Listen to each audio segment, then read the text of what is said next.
A single flight can change a life.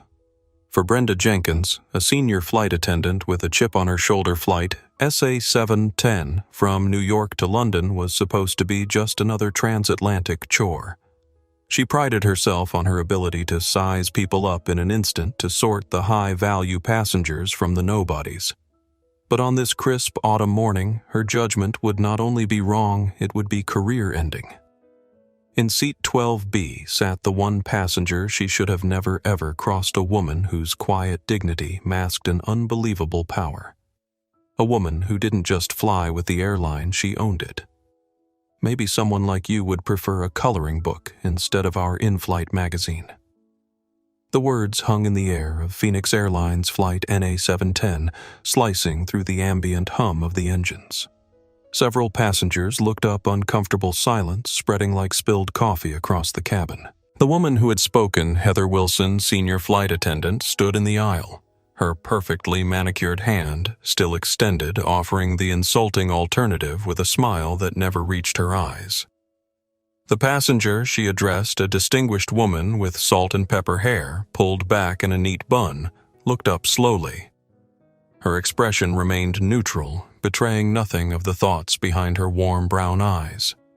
She simply held Heather's gaze for a moment longer than comfortable before responding in a voice both soft and clear. "No, thank you. The magazine will be fine." That moment, that single exchange on the transatlantic flight from New York to London would change everything for Phoenix Airlines and everyone on board Flight NA-710. The flight attendant had just insulted the one passenger she should have never crossed, a woman whose quiet dignity masked an unbelievable power. A woman who didn't just fly with the airline. She owned it. But nobody knew that yet. Especially not Heather Wilson, who tossed the magazine onto the tray table with a dismissive flick of her wrist before continuing down the aisle, unaware that her career was now flying on borrowed time. Have you ever witnessed someone being treated with disrespect by someone who had no idea who they were dealing with? Then this story is for you.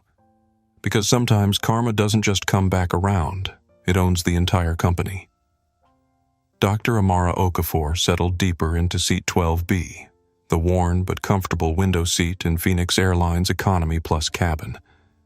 She adjusted the simple indigo scarf around her neck, a stark contrast to her light gray turtleneck and black trousers. At 57, her hair had earned its distinguished salt and pepper coloring pulled back into a neat low bun that emphasized her high cheekbones and thoughtful eyes. Those eyes missed nothing. They catalogued the fraying edge of the seat in front of her, noted the flight attendant's dismissive posture, observed the way the business class passengers received warm towels while economy passengers were barely acknowledged. This wasn't mere curiosity, it was reconnaissance. 3 years ago, Amara had purchased a struggling regional airline using her life savings and the entirety of her late husband Jonathan's inheritance. She had rebranded it. Phoenix Airlines modernized the fleet and launched with a mission centered on one fundamental principle: equality in the skies. She believed air travel had become increasingly dehumanizing, particularly for those not paying premium fares, and she was determined to change that. An airline should lift all its passengers, not just those who can afford extra legroom, she had told her executive team on the day she took ownership. But lately, customer satisfaction scores had been sliding subtle at first, then more concerning with each quarter. Complaints about dismissive service, preferential treatment, and even occasional hostility toward economy passengers were increasing, particularly on the lucrative transatlantic routes. Victoria Bennett, her chief operations officer, had suggested sending in a team of professional evaluators to assess the situation. Amara had a better idea. "I'll do it myself," she had announced during their last executive meeting. The room had fallen silent. "But Amara, you're the most recognizable face in the company," Victoria had protested. Amara had smiled. To the executive team and the corporate staff, yes. But to the flight crew, the people I need to observe, I'm just another face in a company of thousands. Most of them have only seen my official portrait hanging in the terminal. Besides, she'd added, fingering her simple gray blazer, "You'd be amazed how invisible a black woman in modest clothing can be when people aren't looking for her." So here she sat, not as Dr. Amara Okafor, founder and CEO of Phoenix Airlines, but as simply another passenger in 12B. No executive treatment, no hovering assistance, no special meals. Just Amara observing her company from the inside out.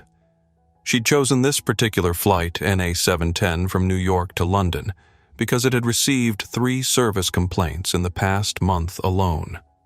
Specific complaints about specific crew members. The kind of complaints that made her wonder if the culture she'd tried to build was being undermined at 35,000 feet. Now, as she watched Heather Wilson's performance of customer service, all efficiency with select passengers and thinly veiled contempt for others, Amara knew her instincts had been right. There was indeed a problem at Phoenix Airlines, and its name was Heather Wilson. Amara opened the in-flight magazine that had been so carelessly tossed onto her tray table. Inside her purse, her fingers found the small leather-bound notebook she always carried. This flight was going to be very educational indeed. "Excuse me," said the elderly gentleman beside her, extending his hand. "I'm Michael Thompson. Seems we'll be neighbors for the next 7 hours." Amara smiled genuinely, taking his offered hand. "Amara, it's nice to meet you, Michael." As they exchanged pleasantries, Amara wondered what Michael would think if he knew who was really sitting next to him. But that revelation would come later. For now, she was just another passenger settling in for what was proving to be a very illuminating journey. Heather Wilson moved through the cabin of flight NA710 with the practiced efficiency of someone who had been navigating airplane aisles for over 2 decades. At 48, her blonde bob was immaculately maintained without a single hair daring to stray from its precise cut. Her Navy uniform was pressed to perfection, the Phoenix Airlines gold wings pin gleaming on her lapel. Even her makeup was flawless, professional, and polished, designed to communicate authority rather than warmth. But it was her eyes that told the real story, cool blue, constantly assessing, categorizing each passenger into mental buckets of importance. 22 years in the sky had taught Heather to identify the passengers who mattered within seconds. The frequent flyers, the business class travelers, the elite status members.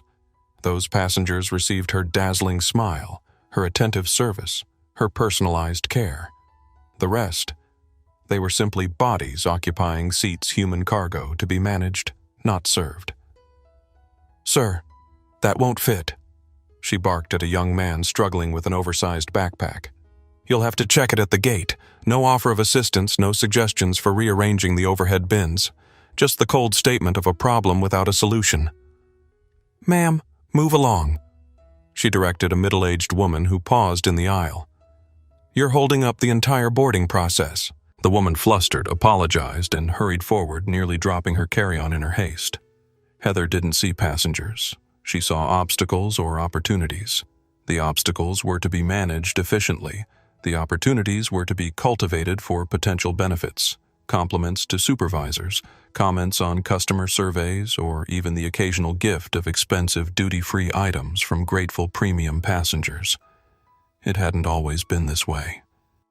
In her first years flying, Heather had genuinely enjoyed the service aspect of her role, but something had hardened in her over time. Perhaps it was the hundreds of thankless flights, the thousands of demanding passengers, the constant pressure to do more with less as airlines cut costs and increased workloads. Perhaps it was the gradual realization that kindness rarely advanced careers as effectively as strategic favoritism. Whatever the cause, Heather Wilson had evolved into the unspoken but undeniable queen of Flight NA710's cabins. Junior crew members followed her lead out of self-preservation. Her fellow senior attendants either adopted her approach or stayed out of her way. Even James Morgan, the flight purser, who technically outranked her, deferred to her judgment on most cabin matters, finding it easier to accommodate her than challenge her. Heather. "We have a family with a baby at the bulkhead," Sophia Ramirez, a junior flight attendant, approached her cautiously. At 26, with only 8 months of flying experience, Sophia was still learning the unwritten rules of survival at Phoenix Airlines. "Is there a problem?" Heather's tone conveyed her assumption that there was. "They're having trouble with the infant bassinet." Heather sighed theatrically. "Some people should really consider if their children are fit to fly," she muttered loud enough for nearby passengers to hear. "I'll handle it." Sophia's eyes darted away, clearly uncomfortable but unwilling to challenge her senior colleague. She'd witnessed Heather's retribution against crew members who crossed her impossible schedules, difficult routes, social isolation during layovers. Better to stay silent and keep your job. As Heather moved toward the struggling family, she passed a man in seat 4C, Richard Palmer, a regular business class passenger she had memorized from the manifest. "Mr. Palmer," she said, her voice transforming into warm honey, "so wonderful to have you with us again. Can I bring you a pre-departure beverage, perhaps the champagne you enjoyed last month?" Richard looked up pleasantly, surprised at being remembered. "That would be lovely, thank you." Heather's smile was radiant. "Of course. Anything for our valued passengers." The contrast was stark and deliberate. It was also Phoenix Airlines' most carefully guarded open secret. There were passengers, and then there were valued passengers. And Heather Wilson was the ultimate arbiter of who deserved which category of service. As she fetched Richard's champagne, she glanced back at the economy cabin where Dr. Amara Okafor sat quietly observing. Their eyes met briefly, and something in the woman's steady gaze unsettled Heather momentarily. She quickly dismissed the feeling. After all, what could some economy passenger possibly matter in the grand scheme of things? Michael Thompson adjusted his reading glasses and settled more comfortably into seat 12C. At 65, the retired history professor had the patient demeanor of a man who had spent decades guiding young minds through complex narratives. His white hair was neatly trimmed, and his tweed jacket, a stereotype he embraced with good humor, was comfortably worn at the elbows. "I'm visiting my grandchildren in London," he explained to Amara. "My daughter married a wonderful British fellow, and now I have 3 grandkids with the most delightful accents you've ever heard." His kind eyes crinkled at the corners as he spoke, genuine warmth radiating from him. Unlike many passengers, Michael seemed to genuinely enjoy conversation, not to fill silence, but to connect. "And you? Business or pleasure?" he asked Amara. "A bit of both," she replied with a small smile. "I have some work to evaluate in London." Further up the cabin, Sophia Ramirez was trying to make herself useful without attracting Heather's criticism. The junior flight attendant moved with the cautious efficiency of someone still learning the invisible boundaries of her workspace. Her dark hair was pulled back in a regulation bun, her uniform still crisp with newness. At 26, this job represented not just a paycheck, but a dream to see the world beyond the small Texas town where she'd grown up. 8 months into her career with Phoenix Airlines, Sophia was discovering that the reality of flying included challenges her training hadn't covered, navigating personalities like Heather's, maintaining composure during passenger conflicts, and wrestling with her conscience when witnessing behavior that contradicted the company's stated values. "Sophia, stop hovering and help with the pre-departure drinks in business," James Morgan called from the galley. At 53, the flight purser had the weary look of a man who had long ago chosen the path of least resistance. His thinning brown hair was meticulously combed over his uniform, impeccable. His demeanor professional, if not particularly warm. James had been with the airline for 17 years, through 2 ownership changes and countless policy revisions. He had learned that survival meant adapting to whoever held power, whether corporate executives or dominant personalities like Heather. He wasn't cruel, but his moral compass had a decidedly pragmatic calibration that pointed toward whatever would make his flights run smoothly. In the cockpit, Captain William Brooks was completing his pre-flight checklist with the methodical precision that had defined his 30-year career. At 59, the veteran pilot had the confident bearing of a man who had safely navigated through literal storms. His silver hair was closely cropped, his uniform pristine, his manner authoritative but approachable with the right people. Weather looks good all the way across, noted First Officer Anthony Garcia, 45, reviewing the flight plan. With 15 years in the right seat, Anthony was both experienced and observant. He had noticed the subtle changes in crew dynamics over the past year, the increasing segregation of service between cabins, the occasional passenger complaint that seemed to disappear into administrative black holes. "How's the load today?" Captain Brooks asked, referring to the passenger count. "Nearly full. Business class is at capacity economy about 90%. The captain nodded, satisfied. Full flights meant a healthy airline, and a healthy airline meant job security. What happened behind him in the cabin was, in his view, the purser's domain. His responsibility was the safe operation of the aircraft, not passenger service disputes or crew dynamics. Meanwhile, in row 15, Maria Lopez struggled to soothe her 8-month-old son, Carlos, who was fussy from the pre-flight commotion. At 32, the single mother was traveling to visit her sister in London, her first international trip with the baby. Her expression mixed exhaustion with determination as she gently bounced Carlos on her lap. "Shh, está bien, mi amor," she whispered acutely, aware of the glances from surrounding passengers, some sympathetic, others annoyed. A stuffed toy dropped to the floor and Maria sighed, unable to reach it while holding Carlos. The passenger across the aisle. Richard Palmer from business class, temporarily in economy, to speak with a colleague, stepped over the toy without a glance, continuing his loud phone conversation until the very last moment before the required shutdown of electronic devices. "We'll close the deal when I land," he declared importantly. "I don't care what their board thinks, we're not budging on the terms." At 52, the investment banker carried himself with the entitled confidence of someone accustomed to first-class service and immediate compliance with his wishes. In seat 12B, Amara Okafor observed all these interactions, her experienced eyes noting not just the behaviors but the underlying dynamics that created them. This wasn't simply about one difficult flight attendant or an isolated service failure. This was about a culture that had somehow veered away from the vision she had established when purchasing the airline. As the boarding process completed and the cabin crew prepared for departure, Amara opened her notebook discreetly. The real evaluation was about to begin. The final boarding announcement echoed through the terminal as stragglers hurried toward Gate 37.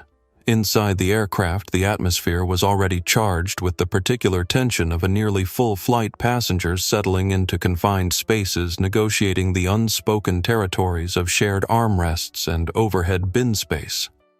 Amara watched as Heather positioned herself strategically at the boundary between business and economy class, a physical embodiment of the invisible barrier she enforced. From this vantage point, she could simultaneously monitor her premium passengers while supervising the loading of economy.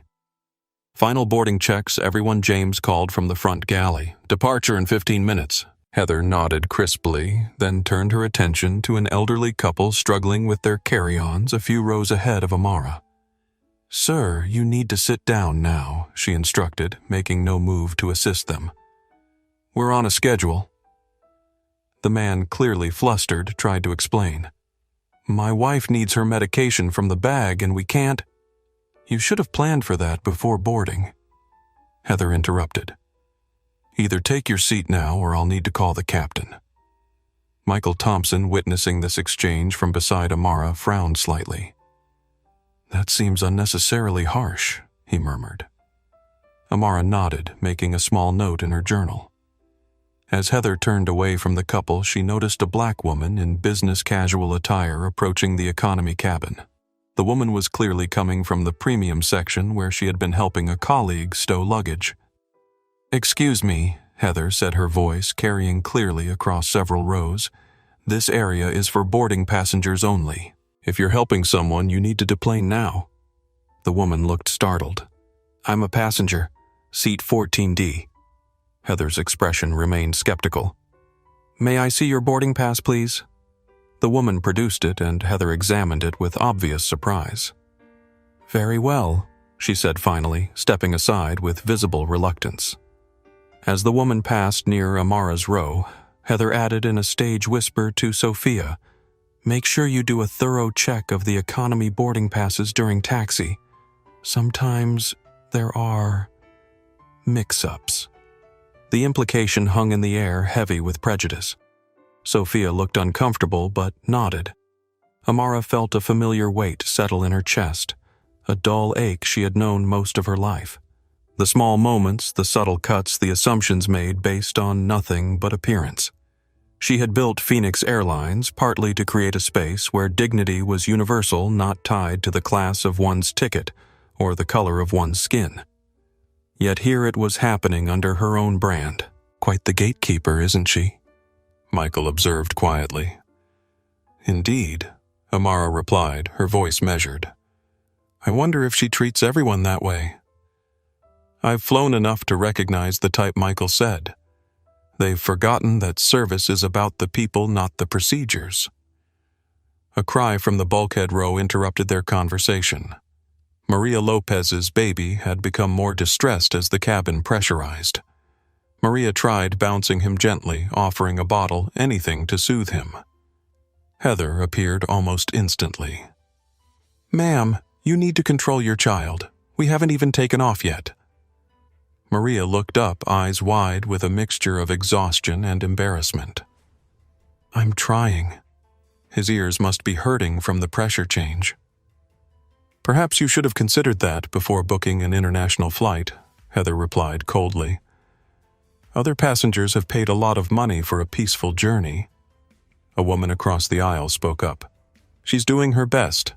Babies cry on planes, it happens." Heather turned her professional smile firmly in place, but her eyes cold. "Thank you for your input, but I'm handling this situation." The dismissal was clear. Meanwhile, Sophia had appeared at the far end of the cabin, quietly offering Maria a cup of water and a warm towel for the baby. It was a small gesture, but the relief on Maria's face was evident. When she caught Heather's disapproving glance, however, Sophia quickly moved away, busying herself with securing overhead bins. Amara made another note in her journal, then tucked it away as the aircraft began pushing back from the gate. The captain's voice came over the PA system, smooth and authoritative. "Ladies and gentlemen, this is Captain Brooks. On behalf of Phoenix Airlines, welcome aboard flight NA710 to London Heathrow. Our flying time today will be approximately 7 hours and 20 minutes. We're currently experiencing clear conditions across the Atlantic, so we should have a smooth journey ahead. Please direct your attention to the flight attendants for the safety demonstration." As James began the safety briefing at the front of the cabin, Amara noticed Heather's performance, perfect mechanical movements with a smile that never reached her eyes. She watched as Heather's gaze skipped over most of economy, focusing primarily on the first few rows of premium passengers. The plane taxied toward the runway, the engine's hum increasing to a steady roar. Beside her, Michael had taken out a paperback history book, settling in for the long flight. "Have you flown Phoenix Airlines before?" Amara asked him. "A few times since they took over this route," Michael replied. "It used to be better, if I'm honest. There was a while right after the ownership change when the service was quite remarkable. Everyone seemed genuinely happy to be working here. Lately, though," he shrugged eloquently. "That's unfortunate to hear." Amara nodded, her expression revealing nothing, though her heart sank slightly. "Airlines are like civilizations," Michael said with the gentle humor of a lifelong educator. "They rise, they peak, they decline. It's the natural order." As the aircraft accelerated down the runway, pushing them back into their seats, Amara thought about Michael's words. She had no intention of allowing Phoenix Airlines to follow that trajectory of decline. Not when she had invested so much in its rebirth. The plane lifted into the air, climbing steadily through the clouds toward cruising altitude. Below them, New York City receded into the distance, a glittering grid of humanity growing smaller by the second. Ahead lay 7 hours that would ultimately change everything, not just for flight NA710, but for the entire airline. Amara settled deeper into her seat, her expression serene. The evaluation had barely begun. The fasten seatbelt sign pinged off as flight NA710 reached its cruising altitude of 35,000 feet. The cabin crew sprang into action, their movements choreographed by years of routine, a dance of clattering carts and practiced gestures. Amara observed every detail. The way Heather prioritized the business class cabin, personally overseeing their service while delegating economy to junior staff. The timing discrepancy drinks appeared in business class within minutes, while economy waited nearly 40 minutes for their first service. Most telling was the stark difference in interaction quality. In business class, Mr. Palmer, your usual gin and tonic. Heather leaned in with a conspiratorial smile, her voice warm and attentive. I've saved a lime wedge especially for you. I remember you mentioned it's your preference. Richard Palmer beamed clearly, pleased at being remembered. You're too good to me, Heather. Not at all, she replied. It's what makes Phoenix special. We remember our valued guests. Meanwhile, 17 rose back. Something to drink. Sophia's question came rapid fire, her eyes already moving to the next passenger as she spoke. Not from rudeness, Amara noted, but from obvious pressure to complete the service quickly. Just water, please, said an elderly woman. Still or sparkling? Sophia asked, her hands already reaching for the still water, anticipating the more common choice. Sparkling, please, the woman replied.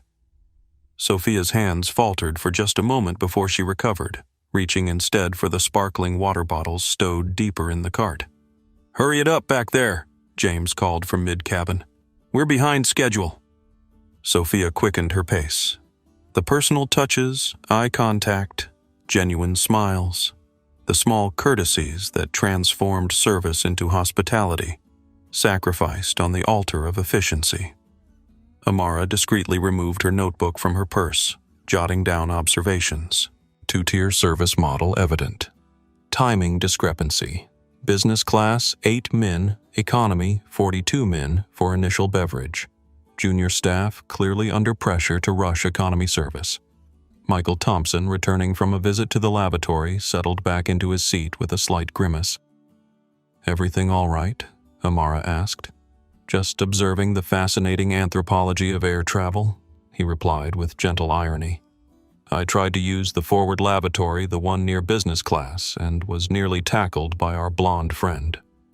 He nodded toward Heather, who was refilling Richard Palmer's drink with a dazzling smile. She informed me that economy passengers must use the rear lavatories only, even though there was a queue 5 deep back there and the forward one was unoccupied. He shrugged philosophically. Class systems exist everywhere, I suppose. Amara nodded, adding another note to her book. It wasn't always like this, she said, choosing her words carefully. Air travel, I mean. No, it certainly wasn't, Michael agreed. When I first started flying regularly in the 70s, everyone received a hot meal even on short flights. The staff knew they were providing a service, not just processing passengers. He chuckled. I sound like a nostalgic old man, don't I? Experience gives you perspective, Amara replied. There's value in remembering how things were, especially when considering how they could be. Their conversation paused as James approached with the meal service cart. Unlike Heather, who continued to personally serve business class, James had taken over for Sophia in economy, allowing her to prepare the meal trays. Chicken pasta or vegetarian curry? He asked, his tone efficient rather than engaging. What's in the curry? Michael inquired. James barely suppressed a sigh. Vegetables in curry sauce. The deliberate obtuseness was clear. Michael smiled thinly. The pasta then, please. And for you, James turned to Amara. The curry, please, she replied pleasantly. As James handed them their trays, Amara noticed the stark difference from what she had observed being served in business class. Where business passengers received meals on china with metal cutlery, real glasses, and cloth napkins, The economy meals came in plastic containers with flimsy utensils and paper napkins. The business class chicken dish she had glimpsed featured fresh herbs and colorful vegetables. The economy version was predominantly beige with pasta swimming in an indeterminate sauce. This disparity wasn't unusual in airline service, of course. Different fare classes entitled passengers to different amenities that was standard industry practice. What troubled Amara was not the difference in materials, but the difference in fundamental respect.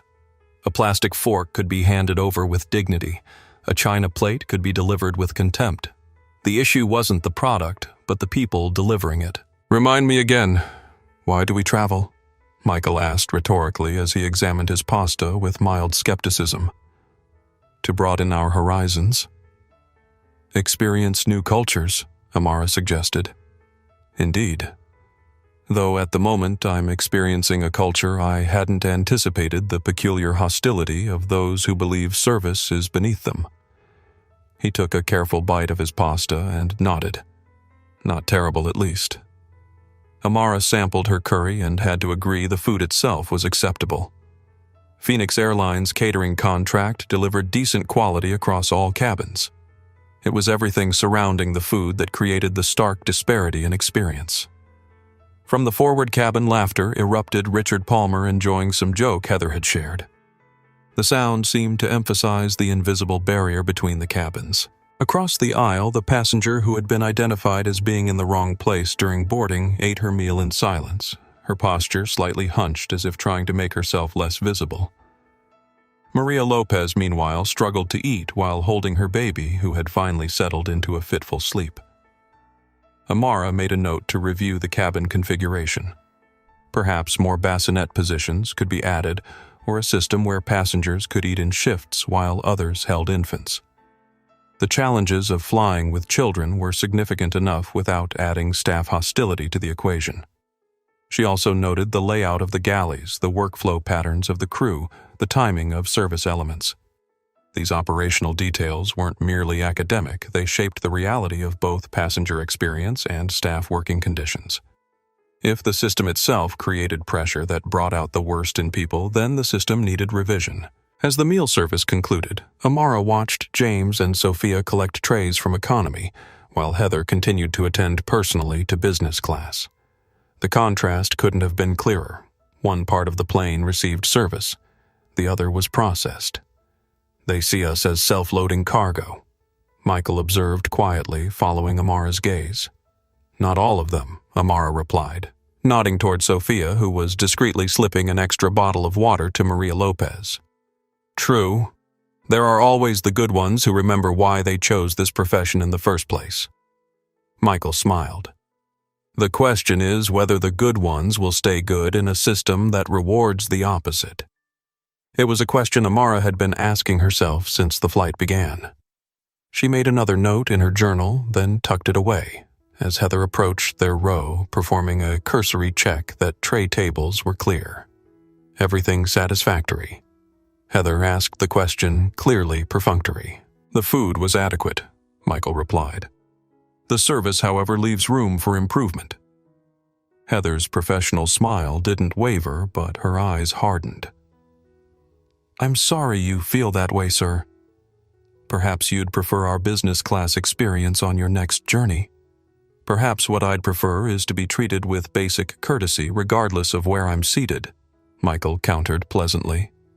For a moment, Heather seemed caught off guard by the direct challenge. Her gaze flicked to Amara, expecting perhaps an ally against this difficult passenger, but found only calm observation. "I'll be sure to note your feedback," Heather said finally, her tone making it clear that no such note would ever be made. "Anything else I can assist with?" "Actually, yes," Amara spoke up. "I noticed one of the passengers, the young mother with the baby, seems to be having difficulty managing meals and childcare simultaneously. Perhaps some assistance could be offered." Heather's expression tightened almost imperceptibly. "Our flight attendants aren't babysitters, ma'am. Passengers with infants are expected to manage their own childcare needs." "I see," Amara replied, her voice neutral. "Thank you for clarifying the policy." As Heather moved away, Michael turned to Amara with a raised eyebrow. That was illuminating. Yes, Amara agreed, making a mental note to review Phoenix Airlines' policies regarding assistance for passengers with infants. She suspected Heather's interpretation didn't align with the actual guidelines. Very illuminating indeed. 3 hours into the flight, the cabin had settled into the drowsy rhythm of long-haul travel. The lights were dimmed, creating artificial twilight. Some passengers dozed. Others remained awake, illuminated by the blue glow of entertainment screens. Amara had been reviewing some documents when she felt the familiar dryness that comes with airplane cabin air. She pressed the call button above her seat. It lit up with a soft ping. 1 minute passed, then 5. At the 7-minute mark, Sophia appeared looking harried. "I'm sorry for the wait," she said quietly. "How can I help you?" "Just some water, please," Amara replied. "No ice." Sophia nodded. "I'll bring that right away." As she turned to leave, Heather's voice cut through from the galley. "Sophia, what's the delay? The business class passengers need fresh hot towels, just getting a water for 12B. Sophia explained. Heather's expression hardened. "I'll handle it. You take care of the towels." Sophia hesitated, then nodded, disappearing toward the forward cabin. Heather approached Amara's row with a plastic cup and water bottle. "You requested water." Her tone suggested Amara had asked for something unreasonably extravagant. "Yes, without ice, please," Amara confirmed pleasantly. Heather held Amara's gaze for a moment, then deliberately filled the cup to the brim with ice before adding a small splash of water. "There you are," she said, placing it on Amara's tray table with a sharp motion that caused some of the water to slosh over the side. The small puddle spread across the plastic tray, soaking into the corner of Amara's document. "Oh," Heather said without a trace of genuine concern. "Let me get you a napkin." She handed Amara a thin paper cocktail napkin, clearly inadequate for the spill. Michael, who had been dozing, opened his eyes at the commotion. Taking in the scene, he frowned. "Excuse me," he said, his professor's voice carrying a note of authority that made Heather pause. "The passenger asked for water without ice. This looks like ice with water. And now there's a spill." Heather's smile remained fixed, but her eyes narrowed. "Sir, I'm handling the situation." "No." Michael countered calmly. "You're creating a situation. There's a difference." Heather straightened, affronted. "I'm the senior flight attendant on this aircraft. I think I know how to manage a water service." "Seniority doesn't excuse rudeness," Michael replied, his tone firm but not aggressive. The lady made a simple request. A few nearby passengers had begun to watch the exchange with interest. Heather, clearly aware of the audience, modulated her voice to a syrupy sweetness that did nothing to mask the venom beneath. "Perhaps you'd be more comfortable flying a different airline next time," she suggested to Michael. Then turning to Amara with a condescending smile. "Would you like something else while I'm here? A coloring book, perhaps? Something to keep you occupied?" The insult hung in the air, so brazen and unexpected that a hush fell over the immediate area. A passenger across the aisle looked up sharply. Another muttered something under their breath. Michael's face flushed with anger. But it was Amara's reaction, or lack thereof, that was most remarkable. She didn't flinch, didn't respond with anger. Her expression remained calm, her posture unchanged. Only someone watching very closely would have noticed the momentary stillness that came over her like a predator pausing before the strike. "No, thank you," Amara said, her voice quiet but clear. "That will be all." Something in her tone, the absolute certainty perhaps, or the complete lack of reaction to the insult, seemed to unsettle Heather momentarily. She blinked as if suddenly uncertain of her footing. Then the moment passed and her smugness returned. "Very well. Enjoy your flight." She turned and walked away, the subtle swing of her hips conveying her sense of victory. Amara calmly took the inadequate napkin and carefully blotted her document. Then she reached into her bag and extracted several tissues, meticulously cleaning up the spilled water from her tray. "That was completely unacceptable," Michael said, his voice low but intense. "I've never seen such blatant disrespect from a flight attendant. You should report her." Amara gave him a small, enigmatic smile. "Thank you for speaking up, Michael. It means a great deal." She took a tiny sip of what was now essentially a cup of ice with a hint of water. "Don't worry. I'm taking notes." Indeed she was. While her external demeanor remained composed, Amara's mind was cataloging every detail of the incident, not just Heather's behavior, but the reactions of other staff, the nearby passengers, the overall context. This wasn't an isolated service failure. This was symptomatic of a deeper cultural issue that had taken root within her airline. Across the aisle, a middle-aged woman leaned over. "I saw what happened," she said quietly. "That was way out of line. Do you want me to back you up if you complain?" "I appreciate that very much," Amara replied. "I may take you up on it." As conversation gradually resumed around them, Amara discreetly removed her phone from her purse. Making sure the volume was muted, she activated the voice memo function and slipped the phone partially under her thigh, the microphone exposed. From this point forward, she would have an audio record of interactions, not just her written notes. The coloring book comment had crossed a line from poor service into deliberate humiliation. It wasn't just unprofessional, it was potentially discriminatory, particularly given the racial dynamics at play. As CEO, Amara had established clear policies against such behavior. As a passenger experiencing it firsthand, she now saw how those policies could become meaningless without proper enforcement and cultural alignment. "You're very calm," Michael observed. "I would be livid." "I've had practice," Amara replied simply. "At handling rudeness, at choosing my battles," she clarified, "and recognizing when a situation requires immediate reaction versus strategic response."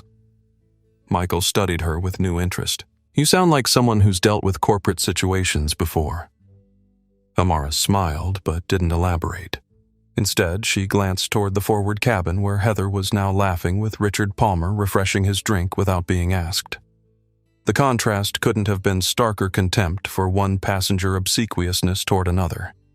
"The real problem isn't just one rude flight attendant," Amara said thoughtfully. "It's a system that rewards that behavior while punishing those who try to maintain basic human decency." Michael nodded. "You've just described most hierarchical organizations in a nutshell." He smiled ruefully. "I spent 40 years in academia, believe me. I understand institutional dysfunction. Then you also understand that meaningful change requires addressing both individual behavior and institutional structure," Amara replied. "Indeed I do," Michael said. "The question is, does the leadership of Phoenix Airlines understand that as well?" Amara's smile held a secret. "I believe they're becoming increasingly aware." As if to underscore her point, Sophia appeared at their row, carefully balancing 2 cups of water without ice on a small tray. "I'm so sorry about earlier," she said softly, glancing over her shoulder to ensure Heather wasn't watching. "Please accept these fresh waters. And again, I apologize for any unprofessional behavior." "Thank you, Sophia," Amara said, reading the young woman's name tag. "Your thoughtfulness is appreciated." After Sophia departed, Michael raised an eyebrow. "So there are still good ones." "Yes," Amara agreed, watching Sophia return to her duties with renewed purpose. "The challenge is creating an environment where the good ones thrive, and the others either improve or leave." She made another note in her journal: junior staff aware of service issues but intimidated. Need to create safe channels for feedback and reporting. Then, after a moment's consideration, she added, "Consider complete cultural reset." Somewhere over the mid-Atlantic, the cabin lights brightened slightly, signaling the beginning of the second meal service. The flight was now past its halfway point with approximately 3 hours remaining before landing at Heathrow. James moved efficiently through the cabin, preparing for the service. "Meal choice is chicken pasta or vegetarian curry," he announced to the economy section. "We'll be starting momentarily." Amara observed the preparation process from her seat. In business class, Heather was already taking individual orders, kneeling beside seats to maintain eye contact while discussing meal preferences. In economy, by contrast, the service would be assembly line style. A cart pushed down the aisle, choices limited to what was immediately available. When the cart reached their row, it was James who served them. He had taken over from Sophia again, redirecting her to assist Heather in business class. "Chicken or curry?" he asked Michael. "Chicken, please," Michael replied. James nodded, placing the tray on Michael's table. He turned to Amara. "For you?" "The chicken as well, please," she said. James frowned slightly. "I'm sorry we're out of the chicken. Only curry left." Amara glanced toward business class, where she had clearly seen Heather serving chicken dishes moments before. "I believe I just saw chicken being served in the forward cabin." "Those are business class meals," James explained with thinly disguised impatience. "They're allocated separately. For economy, we only have curry left." Amara knew this was false. Phoenix Airline's catering policy, which she herself had approved, stipulated a minimum 15% overage on meal choices precisely to avoid this situation. With the flight at 90% capacity, there should have been ample meals of both types. "I see," she said calmly. "The curry will be fine then." James handed her the tray, but as he did, his grip shifted. The tray tilted and a dollop of bright yellow curry sauce slipped over the edge of its container, landing squarely on the sleeve of Amara's gray turtleneck. "Oh," for James began, clearly annoyed. He made a cursory attempt to dab at the stain with a napkin, succeeding only in smearing it further across the fabric. "It'll wash out," he said dismissively, handing Amara the now messy tray and moving on without another word of apology. Amara looked down at the bright yellow stain now blooming on her cuff. It stood out starkly against the gray fabric, a tangible mark of the disregard she had been experiencing throughout the flight. "That was no accident," Michael said quietly, looking from the stain to the retreating back of James. "At least, not entirely." "No," Amara agreed, using her own napkin to blot at the stain. "I don't believe it was." She glanced up to see Heather watching from the galley, a thin smile playing on her lips. The message was clear. This was deliberate. Not just poor service, but targeted disrespect enabled and encouraged by the senior cabin crew. "I have some stain remover wipes in my bag," offered the woman across the aisle who had witnessed the earlier water incident. "Let me get them for you." "That's very kind." "Thank you," Amara replied. As they worked together to address the stain, the woman introduced herself as Elizabeth Cooper, a marketing executive traveling for business. "I've been watching how they've treated you," she said quietly. "It's appalling. I fly this route monthly, and while service has declined, generally, what you're experiencing seems personal." "Have you noticed this pattern before?" Amara asked. Elizabeth nodded. "It's gotten worse over the past 6 months. Certain crew members, especially her." She nodded toward Heather, seemed to have decided some passengers deserve respect and others don't. "The criteria aren't always clear, but..." She didn't need to finish the thought. Both women understood the unspoken realities of bias. "I've started flying British Airways when I can," Elizabeth continued. "Their service isn't perfect either, but at least I don't feel like I'm being actively disrespected." Amara made a mental note: customer defection happening directly attributed to service culture issues. This wasn't just about one uncomfortable flight, it was affecting Phoenix Airline's bottom line. "Thank you for sharing that perspective," Amara said. "And for the wipes. They're helping considerably." As Elizabeth returned to her seat, Amara pressed her call button again, curious to see who would respond this time. After several minutes, Sophia appeared looking concerned when she noticed the stain. "Oh no, what happened?" "A small accident during meal service," Amara replied, deliberately vague. "Could I get some more water to help clean this?" "Without ice this time, please," she added with a small smile. Sophia nodded quickly. "Of course. I'll be right back."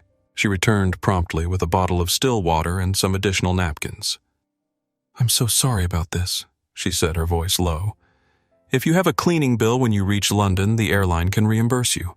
Just save the receipt and contact customer service."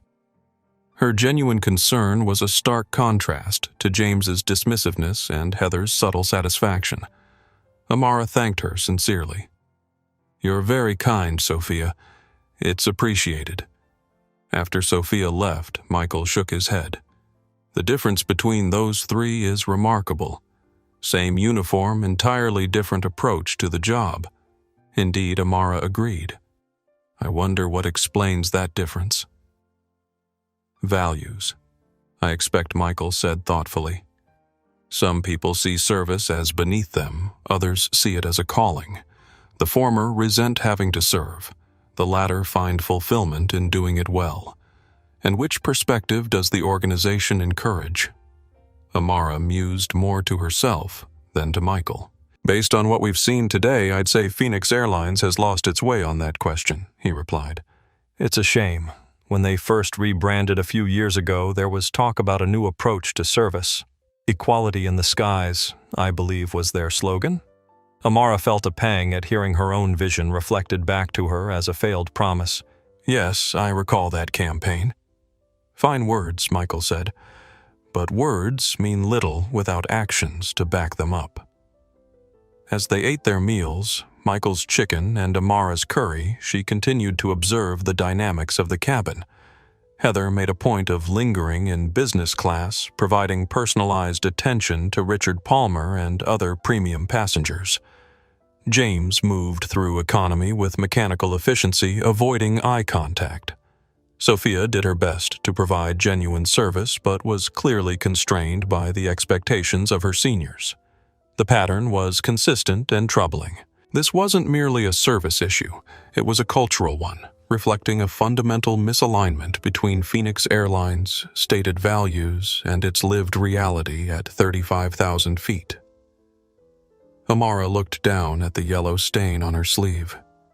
Like the airline itself, her clothing now bore a visible mark of the problem. Unlike the airline, however, this stain would be relatively easy to remove. The cultural stain on Phoenix Airlines would require much more intensive treatment. The next hour passed in relative calm, with most passengers settling into movies or sleep as the flight continued its journey eastward. Amara used the time to observe patterns in the cabin service, noting how frequently business class was checked on compared to economy and how differently passenger requests were handled depending on their seating section. She pressed her call button to request additional water to continue cleaning her stained sleeve. 27 minutes passed before anyone acknowledged it. Eventually, James appeared, visibly annoyed. Yes, the single word carried unmistakable impatience. "May I have some more water, please?" Amara asked pleasantly. "Still working on this stain." James sighed. "We're preparing for the pre-landing service. I'll try to get to it when I can." He walked away without waiting for a response, leaving the call button illuminated. 5 minutes later, it was remotely deactivated from the crew panel without any water being delivered. "Impressive customer service," Michael remarked dryly. He reached into his bag and extracted his own water bottle. "Here, use mine. I always bring extra for long flights." "Thank you," Amara said, genuinely touched by his kindness. "That's very thoughtful." As she continued to work on the stain, a commotion several rows ahead caught their attention. Maria Lopez's baby had awakened and was crying loudly, clearly distressed by ear pressure or the confines of the long journey. Maria walked the small area near the emergency exit row, gently bouncing the infant, her face etched with exhaustion and worry. Heather emerged from the galley, her expression thunderous. "Ma'am, you need to take your seat immediately," she snapped. "You're disturbing other passengers." Maria looked close to tears herself. "I'm sorry. He's teething and won't settle. Walking helps calm him down." "The aisle is not a nursery," Heather said coldly. "Control your child or I'll have the captain issue a formal warning. It's a safety violation." The threat was not only harsh, but misleading. The seatbelt sign was off and passengers were permitted to move about the cabin. There was no regulatory basis for Heather's claim. Maria, intimidated and humiliated, retreated to her seat, where the baby's cries intensified in volume. Surrounding passengers shifted uncomfortably, some with sympathy, others with growing annoyance. Amara had seen enough. She stood up. "Excuse me, Michael," she said quietly. "I'll be right back." She made her way to Maria's row, conscious of Heather watching from the galley. Kneeling beside the distressed mother, Amara spoke gently. "Would it help if I held him for a few minutes? Give you a chance to use the restroom or just have a moment to yourself?" Maria looked up, surprised and grateful. "Really? You wouldn't mind?" "Not at all," Amara assured her. "I raised 2 children of my own. I remember how challenging travel can be." Maria carefully transferred the fussing baby to Amara's experienced arms. Almost immediately, the novelty of a new person seemed to distract the child, his cries softening to curious whimpers. "Thank you so much," Maria whispered. "I haven't had a moment to myself since we boarded." "Take your time," Amara said, settling into the empty aisle seat next to Maria's. "We'll be fine here." As Maria hurried toward the lavatory, Sophia approached cautiously, glancing over her shoulder to where Heather was now occupied with a passenger request in business class. "Is everything okay?" she asked quietly. "Just giving Mom a much-needed break," Amara replied. "This little one is having a tough flight." Sophia nodded, then reached into her pocket. "I have some teething gel samples from the first aid kit. They're Airline approved. Maybe it would help." "That's very thoughtful," Amara said. "I'm sure Maria would appreciate it." As Sophia retreated to retrieve the gel, Heather appeared, having noticed the interaction. Her expression was glacial. "What do you think you're doing?" she demanded, looming over Amara and the baby. "Helping a fellow passenger," Amara replied calmly. "You can't just take someone's baby," Heather hissed.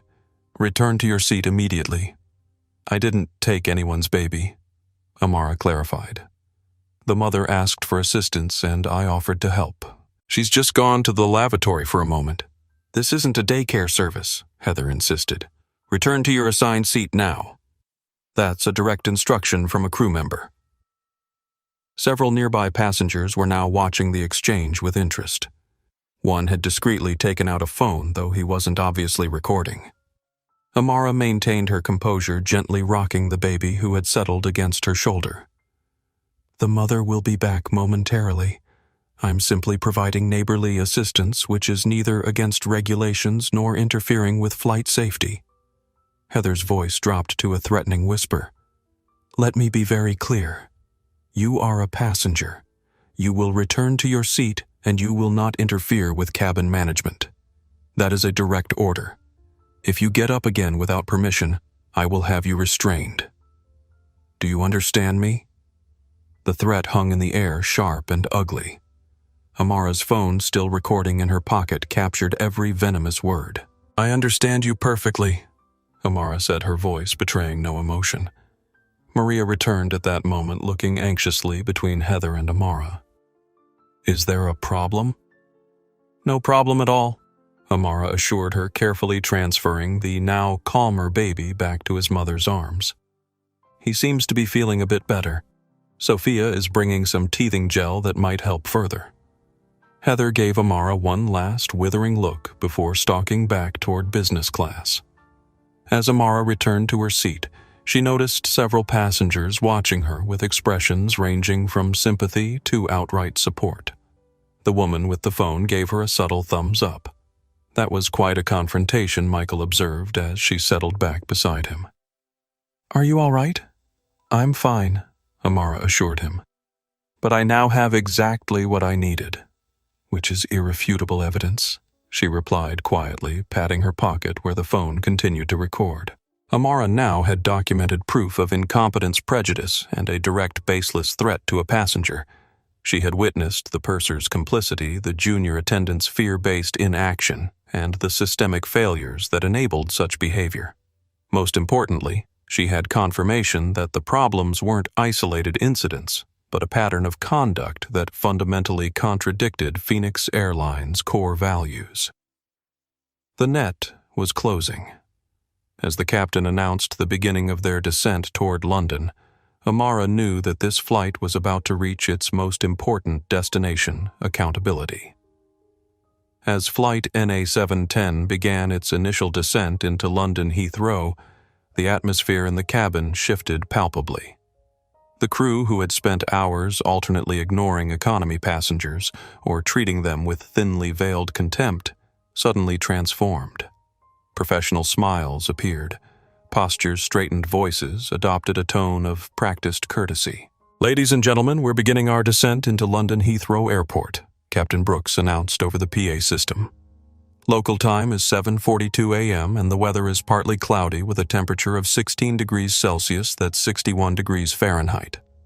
On behalf of Phoenix Airlines and your cabin crew, we'd like to thank you for flying with us today. We'll be on the ground in approximately 30 minutes. James moved through the cabin, collecting headsets and ensuring tray tables were stowed. Sophia checked seatbelts and assisted passengers with stowing luggage. Heather supervised from the galley, occasionally stepping in to help a business-class passenger with a final request. The transformation was remarkable, a choreographed performance of professionalism that bore little resemblance to the actual service provided throughout the flight. Amara noted this discrepancy in her journal, recognizing it as a telling sign the crew knew how they should behave. This wasn't a training failure. It was a cultural and accountability failure.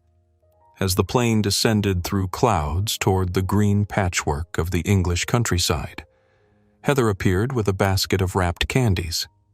To help with ear pressure during landing, she explained to the business-class passengers, her voice warm and solicitous. "Can I offer you one?" She moved through business class with unhurried attention, ensuring each passenger had the opportunity to select a candy. Then, with visible reluctance, she continued into economy. Her demeanor changed subtly. The smile remained, but it no longer reached her eyes. The warm tone cooled to professional politeness. Still, she moved row by row, offering the basket to each passenger. "Candy for landing?" she asked, her voice a study in perfunctory courtesy. When she reached row 12, she paused. She looked from Michael to Amara, then deliberately moved the basket away, stepping past them to offer candies to the passengers in row 13. It was such a petty, childish gesture, but it represented everything that had gone wrong during the flight. This final deliberate snub, small in the grand scheme of things, was the punctuation mark on 7 hours of disrespect and bias. Michael stared after her in disbelief. "Did she just skip us entirely?" "Yes, she did," Amara confirmed, her voice calm. Michael's face flushed with indignation. "That's it," he said, his voice low but intense. "The moment we land, I'm demanding to speak with the captain. This is the most unprofessional, disgraceful behavior I have ever witnessed in decades of flying. That woman has no business working in customer service or any public-facing role for that matter." Several nearby passengers who had also noticed the deliberate slight nodded in agreement. Elizabeth Cooper from across the aisle leaned over. "I saw that," she said. "Completely unacceptable. I'd be happy to back you up if you file a complaint." Amara placed a calming hand on Michael's arm. "Your integrity does you credit, Michael. Thank you. But please allow me to handle this. I promise you it will be addressed." Something in her tone, the absolute certainty perhaps, gave Michael pause. He studied her face for a moment, then nodded slowly. "You seem very confident about that." Amara smiled enigmatically. "Let's just say I have some experience with these matters." As the aircraft continued its descent, Sophia approached their row discreetly, 2 wrapped candies in her palm. "I noticed you were missed in the distribution," she said quietly, offering them to Michael and Amara. "I apologize for the oversight." "Thank you, Sophia," Amara said, accepting the candy with a warm smile.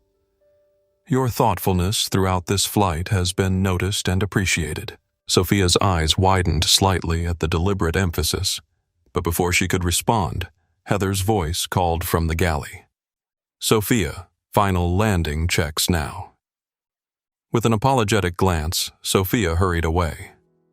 Amara unwrapped her candy, slowly contemplating the dynamics she had observed throughout the flight. The patterns were clear, the evidence compelling, and the need for intervention undeniable. The plane touched down smoothly on Heathrow's runway, the gentle thump of wheels meeting tarmac, signaling the end of the journey for most passengers. But for Amara, the most important part was just beginning. As the aircraft taxied toward Terminal 5, Captain Brooks made his final announcement. "Ladies and gentlemen, welcome to London Heathrow Airport. Local time is 7:53 a.m. For your safety and the safety of those around you, please remain seated with your seatbelt fastened until the aircraft has come to a complete stop and the fasten seatbelt sign has been turned off." When the seatbelt sign finally pinged off, the familiar scramble began, passengers standing retrieving bags from overhead bins, switching on phones, eager to disembark after the long journey. Heather and James stood at the exit, their farewell smiles firmly in place. "Goodbye. Thank you for flying with us," they chorused mechanically as passengers filed past. When Amara's row began to move, she remained seated, allowing Michael and other passengers to pass. Heather caught her eye briefly and gave her a smug, dismissive wink, a final silent, "I win." Amara didn't react. She simply waited until most of the economy cabin had cleared. Then she turned to the flight attendant call button above her seat and pressed it firmly. A moment later, a harried-looking Sophia appeared. "Yes, we're deplaning now. Please inform Purser Morgan and Senior Flight Attendant Wilson that I would like a word with them," Amara said. Her voice was quiet, but carried an undeniable weight of command. "I'll also require Captain Brooks and First Officer Garcia to join us. We can use the forward galley for our discussion." Sophia stared at her, utterly bewildered. I can't do that. We have procedures." "The crew needs to prepare for the turnaround, and I'm aware of the procedures," Amara interrupted gently. "Now please go and deliver my message. Tell them Passenger 12B insists." Something in Amara's tone, the lack of anger, the absolute certainty, seemed to unnerve the young flight attendant. She scurried away toward the front of the plane. From her seat, Amara could hear the hushed, irritated conversation. "What? Passenger 12B." That was Heather's voice, sharp with annoyance. The one with the attitude, "Tell her to file a complaint online like everyone else." "She's insisting," Sophia replied. "She wants the pilots, too." James's voice joined in. "Unbelievable. Fine, I'll deal with this." A minute later, James appeared at her seat, his fake smile gone, replaced with barely contained irritation. "Ma'am, the flight is over. Whatever your issue is, you need to take it up with customer relations. There's a form on the website, or you can speak with a representative in the terminal." "My issue is with you, your crew, and the operational integrity of this flight," Amara replied, still not raising her voice. "I will not be discussing it with customer relations. I will be discussing it with you, Flight Attendant Wilson, Captain Brooks, and First Officer Garcia. Now, in the forward galley." She paused deliberately, then added, "Or would you prefer to have this conversation on the jet bridge, where your ground crew and the arriving passengers can hear?" James's face paled slightly. The sheer audacity of the request, combined with the calm authority with which it was delivered, momentarily knocked him off balance. This was not the typical disgruntled passenger. He exchanged a panicked glance with Heather, who was watching from the galley arms, crossed a defiant scowl on her face. Reluctantly, James nodded. "Fine, but make it quick." Amara stood smoothing down her turtleneck. The yellow curry stain on her sleeve was a stark reminder of the journey, a journey that was about to take an unexpected turn for the crew of Flight NA-710. The forward galley felt cramped with tension as Amara stood facing the 3 cabin crew members. Heather maintained her defensive posture, arms crossed tightly over her chest. James fidgeted with his tie, a nervous gesture that betrayed his growing unease. Sophia hovered near the back, looking as if she wanted to disappear into the aircraft's paneling. "This is highly irregular." James began attempting to regain control of the situation. "We have a turnaround in less than 2 hours and procedures that must be followed. I'm well aware of Phoenix Airlines' turnaround procedures for transatlantic flights, Mr. Morgan," Amara replied calmly. "Just as I'm aware of the company's service standards, non-discrimination policies, and passenger rights guidelines, all of which have been repeatedly violated during this flight." James blinked, clearly taken aback by her specific knowledge of internal terminology. "Look, if you have a complaint—" "This isn't a complaint," Amara corrected him. "This is an intervention." Heather stepped forward, unable to contain herself any longer. "Who exactly do you think you are?" she demanded, her professional veneer completely abandoned now that passengers had departed. "You can't just hold up an entire crew because you're unhappy with the service." "Actually, I can," Amara replied simply. "And I am. This is ridiculous," Heather scoffed, turning to James. "Call security. We don't have to tolerate this." Before James could respond, the cockpit door opened. Captain William Brooks emerged, followed by First Officer Anthony Garcia. The captain's expression conveyed weary annoyance, while Anthony looked more curious than concerned. "What's going on here?" Captain Brooks demanded, his authoritative voice filling the small space. "James, we have post-flight checks to complete and a crew briefing scheduled in 40 minutes. James gestured toward Amara.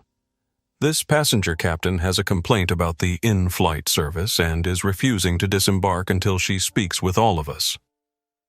Captain Brooks turned his tired eyes to Amara, sizing her up with the quick assessment of a man accustomed to making rapid judgments. "Ma'am, with all due respect, my job is to fly the plane. Cabin service issues should be directed to customer service representatives in the terminal or through our website. We simply don't have time for this right now. She's been a problem the entire flight," Captain Heather added, unable to resist the opportunity to undermine Amara further. "Demanding, disruptive. Frankly, I think she's just looking for compensation or an upgrade on her next flight." Amara didn't respond directly to any of them. Instead, she reached into her handbag and retrieved her phone. With deliberate calm, she selected a contact from her favorites and lifted the phone to her ear. The crew exchanged bewildered glances as she waited for the call to connect. "Who is she calling?" Heather whispered to James. "Security. Her lawyer." The call connected on the first ring. "Victoria, it's Amara," she said, her voice clear and composed. "I've just landed at Heathrow on flight NA-710. The use of a first name spoken with such casual authority sent a ripple of unease through the galley. Captain Brooks straightened slightly, his attention sharpening. "I need you to do a few things for me immediately," Amara continued. She paused, listening briefly. "First, I want you to issue a grounding order for the entire cabin and cockpit crew of this flight, effective immediately. No one is to be rostered for another flight until my investigation is complete." Captain Brooks's jaw dropped. "A grounding order. Who the hell do you think you are?" he blustered, his professional demeanor cracking. Heather let out a sharp, incredulous laugh. "She's delusional, absolutely nuts." Amara held up a single finger, silencing them without raising her voice as she continued her call. "Second, I need you to contact Heathrow Ground Operations. Have them send a representative to meet me at Gate 27. I'll need a secure conference room for 7 people plus 2 representatives from our corporate HR department and the head of UK operations, Mr. Newman. Tell him their airline IDs and access cards are to be temporarily held pending the outcome of our discussion." She listened for another moment, nodding slightly. "Excellent. I'll see you there in 15 minutes. She ended the call and slipped the phone back into her purse. The silence that followed was absolute, thick with confusion and dawning dread. What was that Captain Brooks finally managed, his voice noticeably less confident? What kind of stunt are you trying to pull? Heather, still clinging to her indignation despite the growing tension, stepped forward. You can make all the fake phone calls you want, lady. You have no authority here. Now get off my plane before I have you removed for trespassing. Amara looked at her directly, and for the first time since the flight began, she allowed a glimpse of her true self to show in her eyes. The quiet passenger was gone, replaced by something far more formidable. Your plane, Ms. Wilson? Amara asked, her voice dangerously soft. That's where you're mistaken. She turned to the captain. Captain Brooks, my name is Dr. Amara Okafor, and 3 years ago I purchased this airline. Every bolt in this aircraft, every seat, every uniform you wear, it's all mine. So to answer your earlier question of who the hell I am, I'm your boss. And as of 90 seconds ago, you and your entire crew are officially grounded pending review for termination. The effect was immediate and devastating. The color drained from Heather's face, her expression of smug superiority dissolving into shocked horror. James stumbled backward against the galley counter, looking physically ill. Sophia's eyes widened to an almost impossible degree, her hand flying to her mouth. Captain Brooks and First Officer Garcia stared at Amara, their minds visibly struggling to process the impossible. Dr. Okafor. They knew the name, of course, the founder and CEO who had purchased the struggling airline 3 years ago, transforming it with a new vision and mission. They had seen her in corporate communications at rare company events in the official portrait that hung in the corporate headquarters. But they had never imagined that the quiet, dignified woman in economy class seat 12B could be the same person. The woman who controlled their professional fates. The woman they had just watched being systematically disrespected for 7 straight hours. Dr. Okafor Anthony said finally, his voice hushed with recognition. We had no idea you were aboard. That was rather the point, Mr. Garcia. Amara replied calmly. As the reality of the situation crashed down on them, a new sound interrupted the stunned silence, a firm knock on the aircraft door. A ground crew member opened it from outside, allowing 2 uniformed airport security officers and a Phoenix Airlines ground operations manager to enter. Behind them stood Victoria Bennett, Amara's chief operations officer, her expression professionally neutral, but her eyes conveying suppressed fury as she took in the scene. Dr. Okafor, Victoria said with a respectful nod. The conference room is prepared as requested. HR representatives and Mr. Newman are en route. Thank you, Victoria, Amara replied. She turned back to the shell-shocked crew. Shall we continue this discussion in a more appropriate setting? After you, please. As the security officers moved to escort the crew from the aircraft, Heather finally found her voice again. This is a setup, she stammered, desperation creeping into her tone. You deliberately provoked us. You were testing us. No, Ms. Wilson. Amara corrected her calmly. I simply boarded a flight on my own airline and experienced exactly what any other passenger in economy class would experience. The fact that you see basic human dignity as a test rather than a standard expectation is precisely the problem. With that, she gestured toward the exit where security waited. One by one, the crew members moved toward the door, their careers and Phoenix Airlines itself forever altered by the events of the past 7 hours. The walk from the aircraft to the designated conference room was a silent, suffocating journey through the cold, anonymous heart of Heathrow Airport. The familiar bustling sounds of the passenger terminal were replaced by the low hum of fluorescent lights and the distant whine of machinery. The air smelled of industrial cleaner and stale coffee. For the crew of Flight NA-710, it was a walk of shame. Each step echoed with the finality of careers plummeting back to earth. Heather Wilson walked with rigid posture, a desperate attempt to maintain a shred of her former authority. Inside her mind was a maelstrom of denial and terror. "This can't be happening," she thought, the phrase repeating like a broken mantra. "She's a liar, a crazy woman who somehow knows the right names to drop. This is a bluff, a massive, insane bluff." But with every professional nod from the security officers, with every door they unlocked with a grim swipe of a keycard, the reality became colder and harder. She thought of her mortgage, of the seniority she had lorded over junior attendants, for 2 decades of the smug, dismissive wink she'd given the woman in 12B. A wave of nausea washed over her as she realized that it wasn't the wink of a victor, but the foolish grin of someone goading a lioness. Beside her, James Morgan stared at his own feet, unable to look at anyone. Regret was a physical poison in his veins. He had seen Heather's cruelty for years. He had stood by a silent accomplice because it was easier than confronting her. He had let her set the tone for his cabin, and now he was being dragged down with her. He risked a glance at her stony profile and felt a surge of resentment.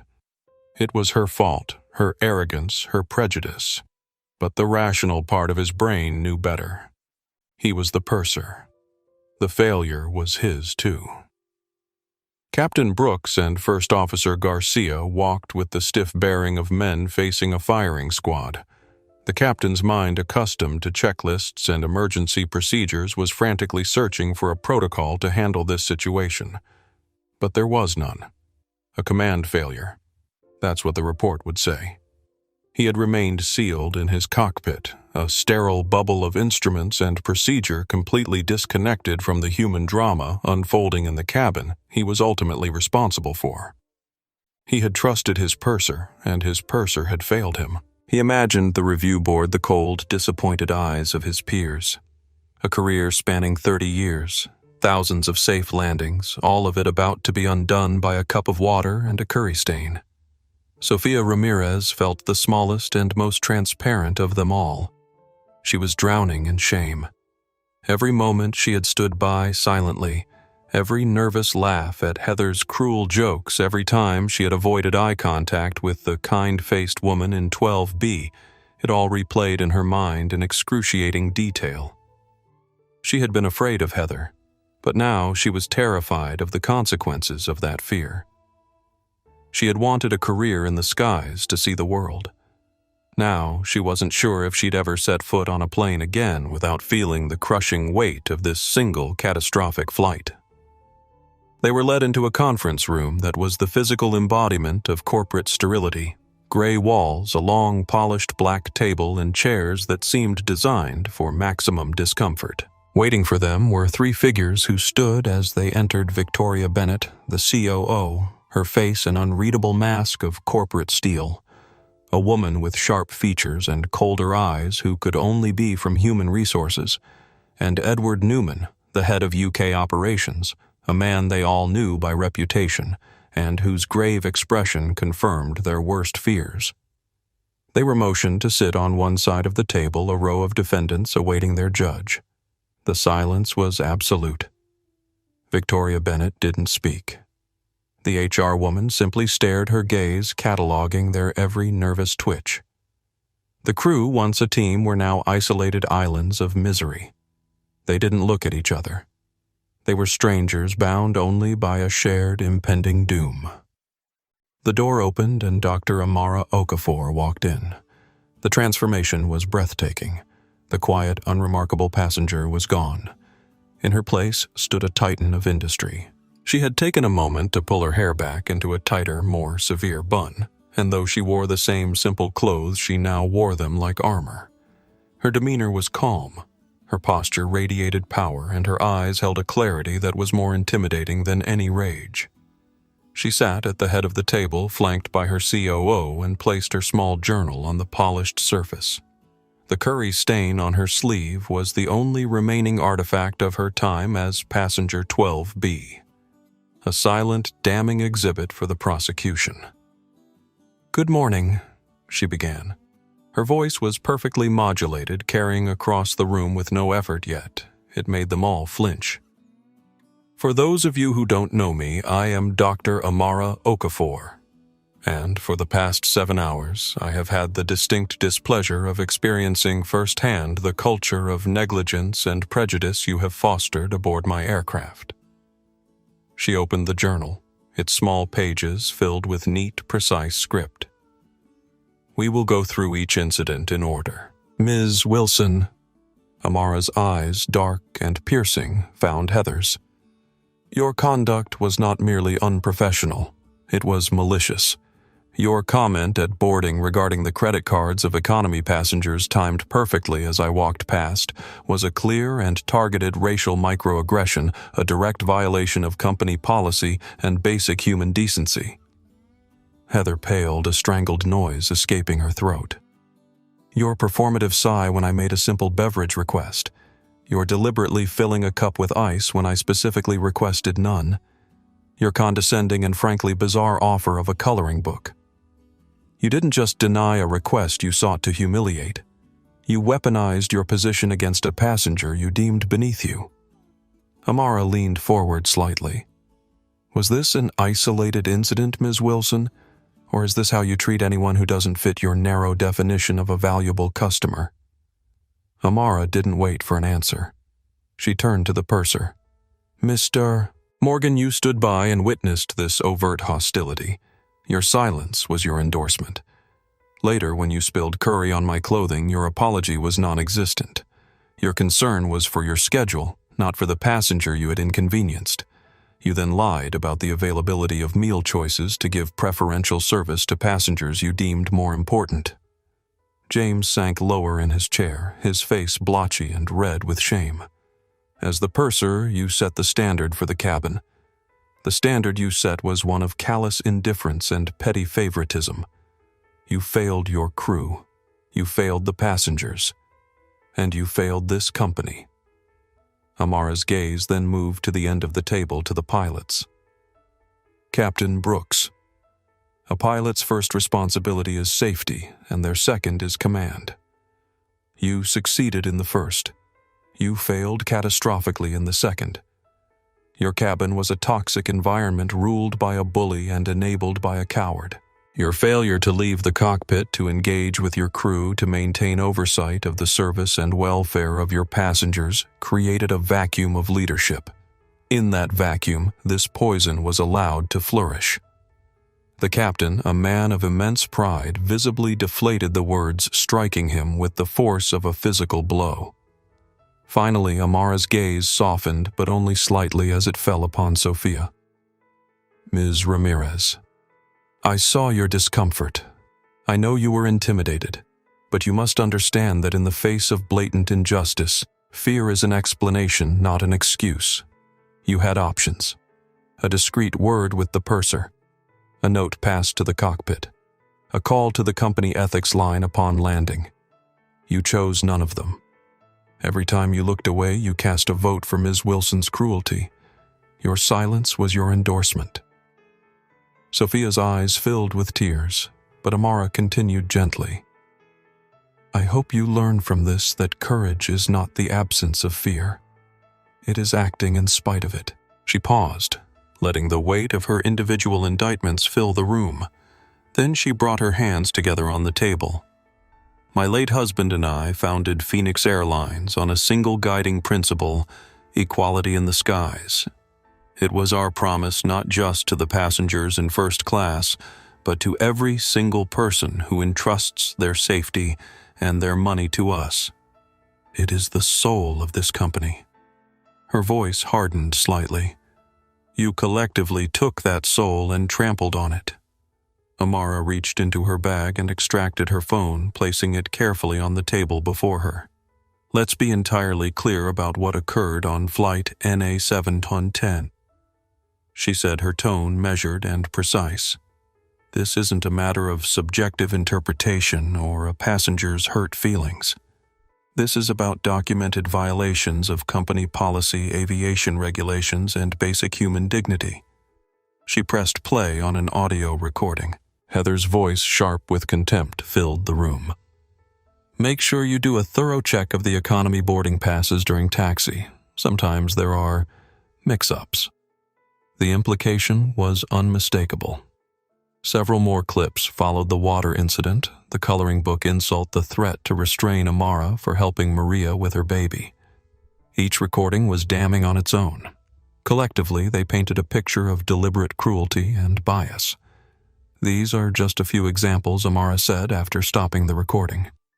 I have documented 17 distinct incidents during this 7-hour flight where passengers were treated with disrespect, where bias influenced service decisions, or where company policies were deliberately ignored.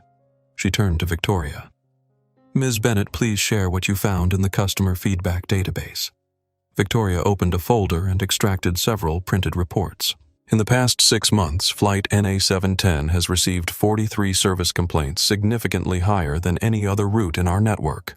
32 of these specifically mentioned crew members by name or description that match the individuals in this room. She slid one particular report across the table.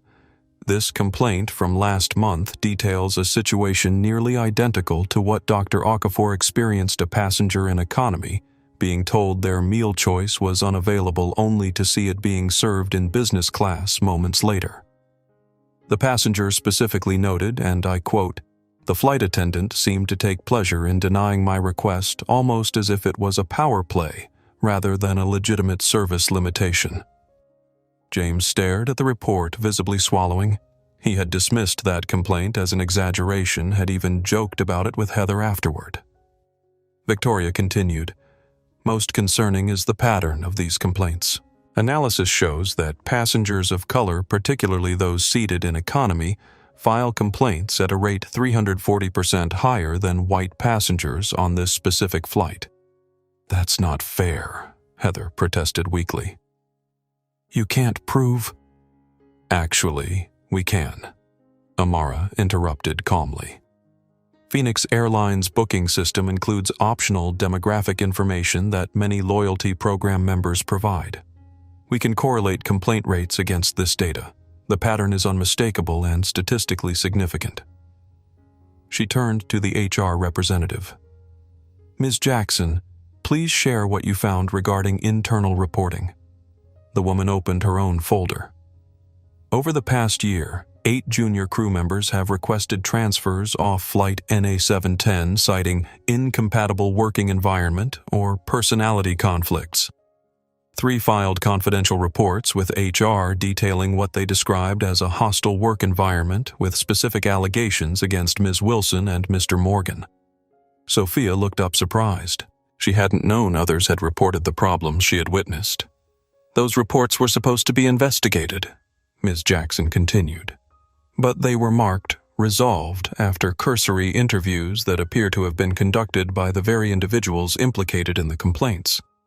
In other words, Amara concluded the system that should have caught and corrected these issues was circumvented. She turned to the head of UK operations. "Mr. Newman, please share the financial impact assessment." Edward Newman cleared his throat.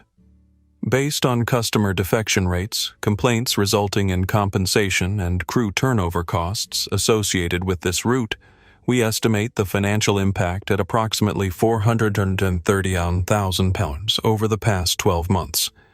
The number hung in the air, nearly £500,000 lost due to the toxic culture fostered on a single route, but the true cost goes beyond pounds and pence."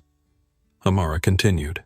"The damage to our brand, to customer loyalty, to employee morale, these are immeasurable but real consequences of what you've allowed to flourish."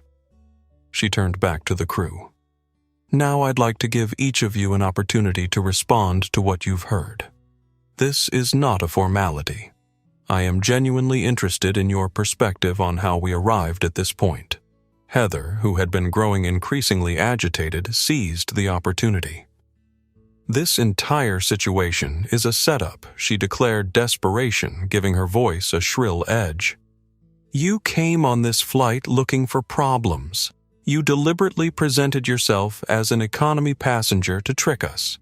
Is treating economy passengers with basic respect a trick, Ms. Wilson?" Amara asked quietly. "That's not what I meant." Heather backpedaled.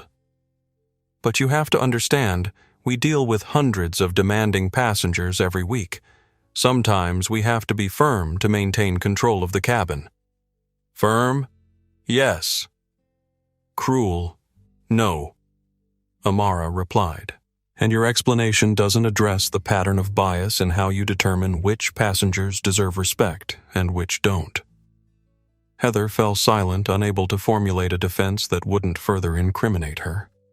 James spoke next, his voice subdued. I take full responsibility for the failures in cabin management.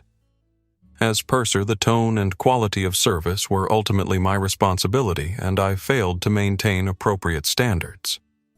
An admirable acceptance of responsibility, Mr. Morgan Amara acknowledged. But I'm more interested in understanding why.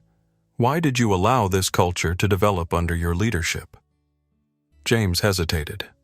It's complicated. Over time, it became easier to accommodate certain personalities than to challenge them.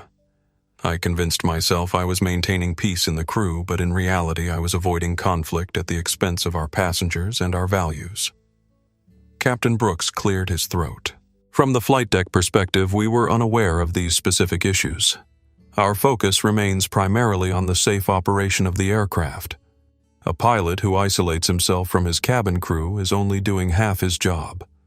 Captain Amara responded firmly. The safety and welfare of passengers includes their treatment by your crew. Would you ignore a mechanical issue because it wasn't directly related to flying the plane? The captain had no answer. Finally, Sophia spoke, her voice barely above a whisper. I knew what was happening was wrong. I tried to help passengers when I could, but I was afraid of retaliation. I'm still on probation, and one negative report could end my career. She looked up, tears streaming down her face. But that's not an excuse. I should have been braver. Amara studied each of them in turn, weighing their words against their actions. Then she nodded to Victoria, who slid a stack of documents across the table.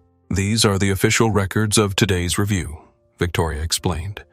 They detail the incidents observed, the corroborating evidence, and the company policies violated. You each have the right to add your own statement before they're finalized and added to your personnel files. The implication was clear. These weren't just notes from a meeting. These were the formal documentation of career-ending failures. So that's it, Heather asked, her voice hollow. We're all fired because of one bad flight.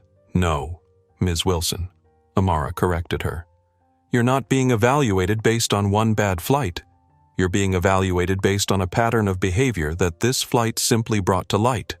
The evidence suggests this wasn't an anomaly, it was your standard operating procedure. And that is precisely why it cannot continue. Victoria Bennett rose from her seat, her posture impeccable, her expression unreadable. She placed 4 sealed envelopes on the table, sliding one toward each crew member. Inside, you will find official documentation of today's proceedings and the company's decision regarding your employment status. She explained, her tone neutral and professional. Please review the contents carefully before signing the acknowledgement form. A security officer will then escort you individually to retrieve your personal effects from your lockers, after which you will be escorted from the property. Heather stared at her envelope as if it might bite. James reached for his with a resigned sigh.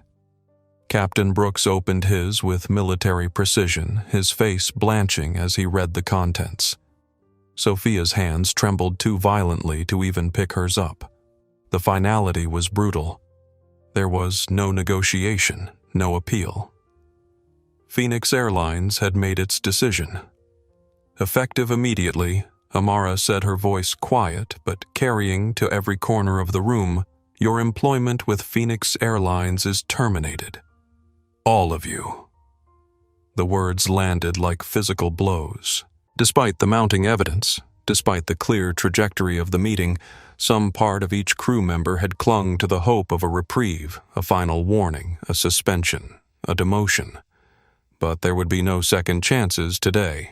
You will receive your final paychecks within 5 business days.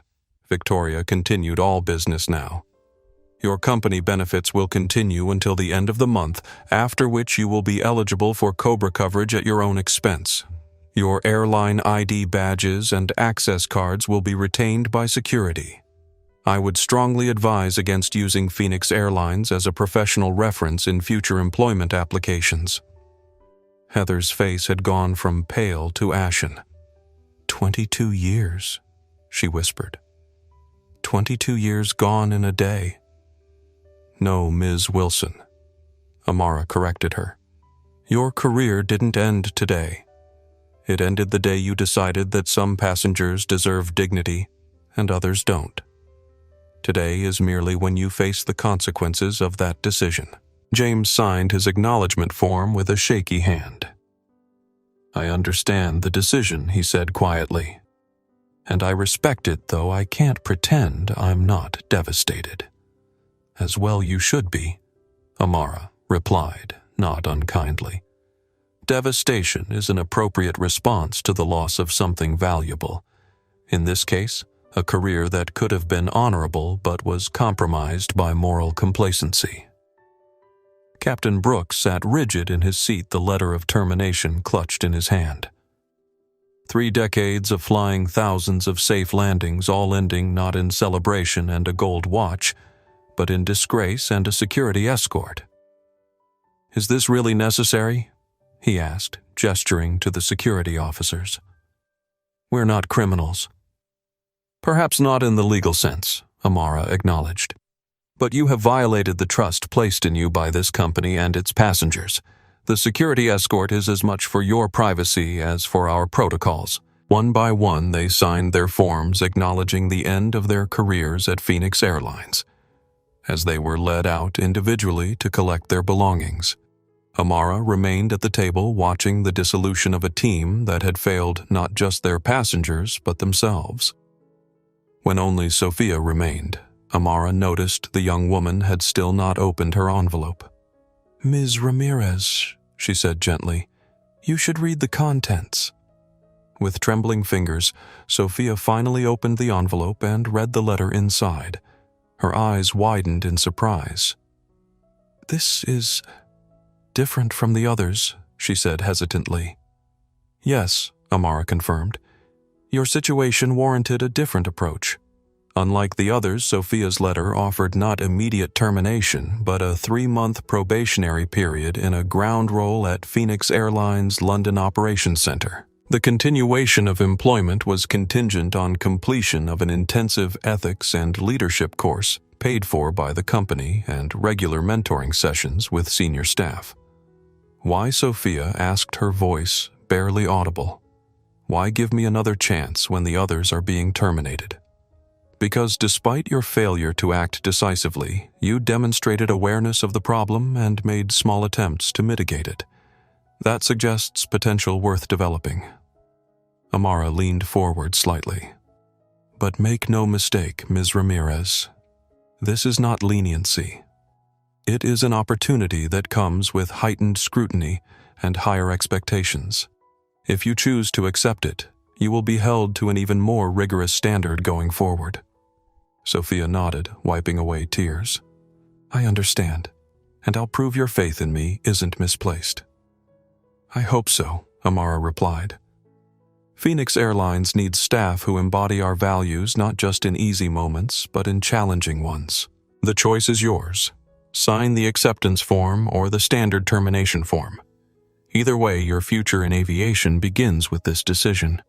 Without hesitation, Sophia signed the acceptance form. Thank you for this chance, she said. I won't waste it. As Sophia was escorted out, Victoria turned to Amara. That was unexpected, she observed. The rehabilitation option. Sometimes the strongest cultures are built by people who've seen the consequences of weak ones.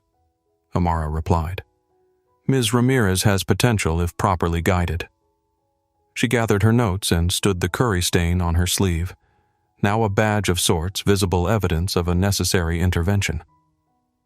What happens now? Victoria asked. Now, Amara said, with quiet determination, we rebuild.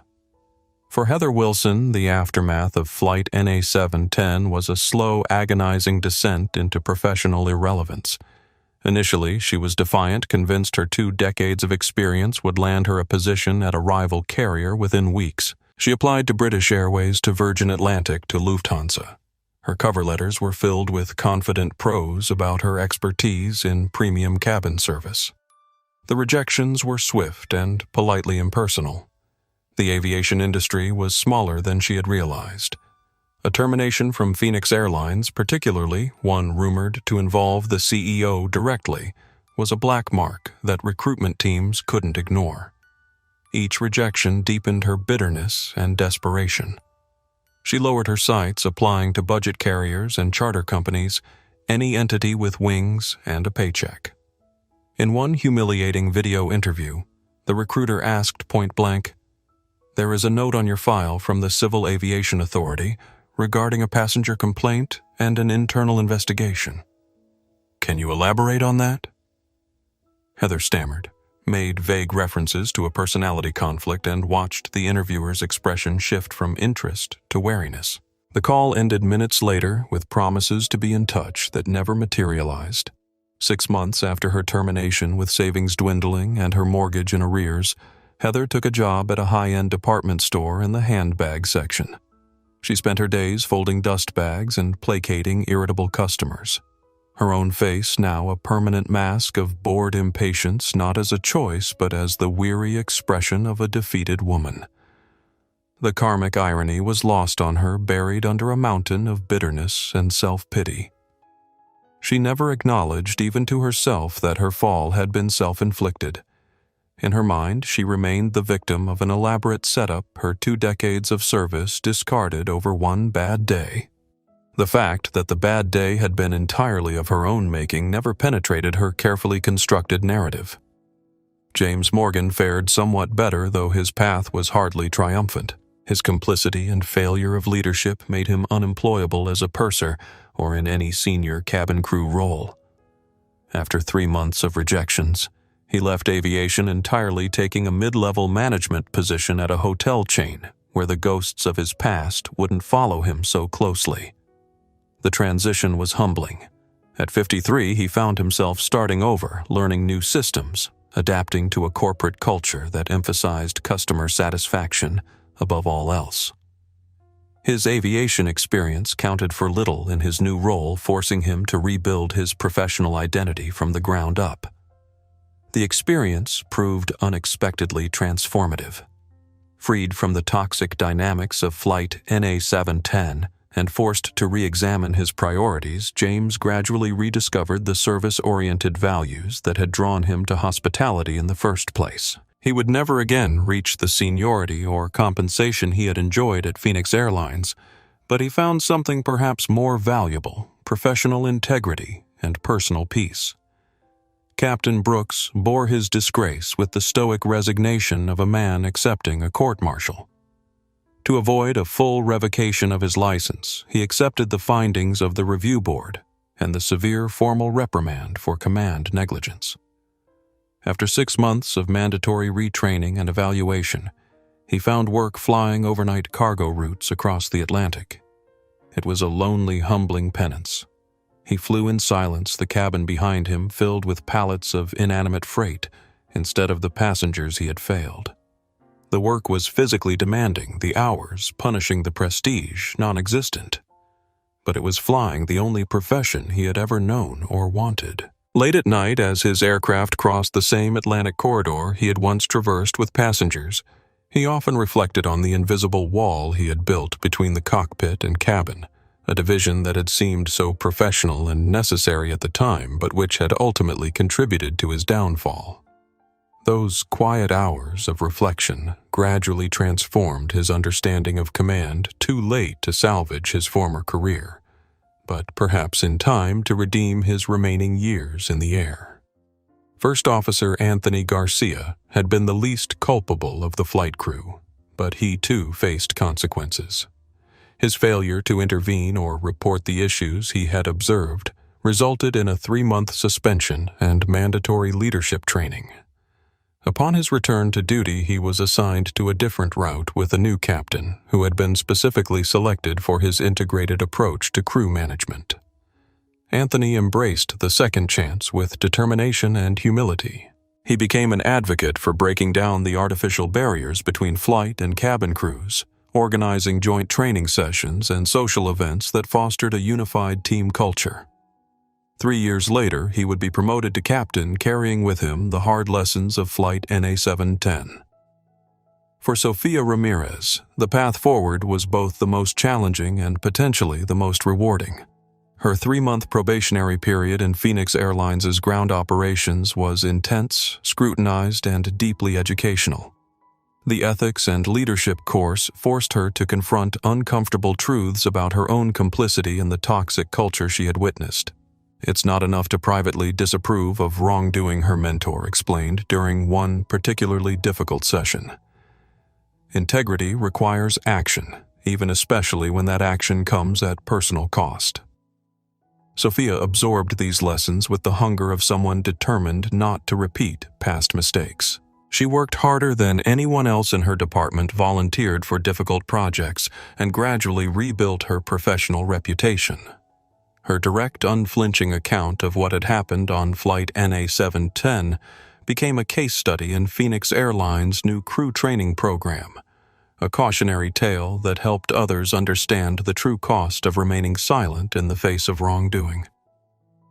18 months after the fateful flight, Sofia was offered a path back to flying not as a junior attendant, but as a cabin service trainer, helping to shape the next generation of Phoenix Airlines staff. The position came with a caveat: she would need to share her experience openly as part of the training curriculum, making her failure a teaching tool for others. "Are you comfortable with that level of vulnerability?" Victoria Bennett asked during the interview. Sofia nodded without hesitation. "My mistake wasn't private," she replied. "Why should my learning be?" That answer, more than anything else, confirmed that Phoenix Airlines' investment in Sofia's rehabilitation had been worthwhile. She had not merely survived her failure, she had been transformed by it. 3 weeks after the termination of Flight NA-710's crew, Amara Okafor called an extraordinary all-staff meeting. Phoenix Airlines employees from across the organization gathered in person at major hubs, while others joined virtually from stations worldwide. Speculation ran rampant: was the company being sold, downsized, restructured? Amara took the stage at the London headquarters, her presence commanding attention without theatrics. The room fell silent as she stepped to the microphone. 3 years ago, she began, when I purchased this airline, I shared a vision with all of you, a vision of equality in the skies. Not just as a marketing slogan, but as a fundamental promise to our passengers and to each other. She paused, her gaze sweeping across the audience. Recent events have made it painfully clear that we have failed to fully realize that vision. The culture in some corners of our organization has drifted from our core values, creating environments where disrespect is tolerated, where bias influences decision-making, and where fear silences those who would speak up. A murmur rippled through the audience. Most had heard rumors about the incident on Flight NA-710, though details had been carefully managed. Today, we begin the work of rebuilding not from scratch, but from first principles. Amara's voice strengthened. I am announcing the launch of Project Equality, a comprehensive initiative to realign every aspect of our operation with our founding vision. Behind her, a large screen displayed the project's logo, Phoenix Airlines' emblem, surrounded by a circle representing inclusivity and unity. This is not a public relations exercise, she continued. This is fundamental organizational transformation that will touch every department, every role, every policy, and every procedure. Over the next hour, Amara and her executive team outlined the key components of Project Equality. First, a complete overhaul of training programs for all customer-facing staff. The new curriculum would emphasize not just service techniques, but ethical decision-making, unconscious bias, recognition, and conflict resolution. Most significantly, cockpit and cabin crews would train together in integrated modules designed to break down the artificial barriers between flight and service personnel. Second, the implementation of a secret passenger program, an enhanced version of the traditional mystery shopper concept. Phoenix Airlines employees from all departments would regularly travel as anonymous passengers, experiencing the airline as customers did and providing direct, unfiltered feedback to the executive level. "No route, no crew, no station will be exempt," Victoria Bennett explained. "From the CEO to the newest hire, every employee will participate in this program at least twice annually. The view from seat 12B will never be ignored again." Third, a comprehensive review and revision of accountability structures. Anonymous reporting channels would bypass traditional hierarchies, ensuring that concerns reached appropriate authorities regardless of where in the organization they originated. Performance evaluations would be reformed to include metrics for inclusive service and ethical leadership. Fourth, the introduction of Equality Ambassadors staff members specially trained to recognize and address service disparities in real time. These individuals would have the authority to intervene when they observed problematic patterns, providing both immediate correction and longer-term coaching. This role isn't about policing colleagues, Amara emphasized. It's about supporting them in living up to our highest standards, particularly in challenging situations. Finally, and perhaps most radically, Phoenix Airlines would introduce transparency in its response to service failures. When the company fell short of its commitments, it would acknowledge those failures, openly share the corrective actions taken, and invite passengers to hold it accountable for improvement. "We will no longer hide behind form responses and vague promises," Amara declared. "Accountability begins with honesty with ourselves and with those we serve." As she concluded the presentation, Amara acknowledged the magnitude of the challenge ahead. "Make no mistake, this transformation will be difficult. It will require courage, humility, and perseverance from every one of us. There will be resistance, setbacks, and moments of doubt." Her voice softened slightly. "But I believe in the people of Phoenix Airlines. I believe in our capacity to grow, to learn, to become better than we have been. Most of all, I believe that we can create an airline where equality in the skies isn't just a slogan, but a lived reality for every passenger on every flight." The response was immediate and electric, a standing ovation that spoke not just to Amara's vision, but to a collective recognition that change was both necessary and possible.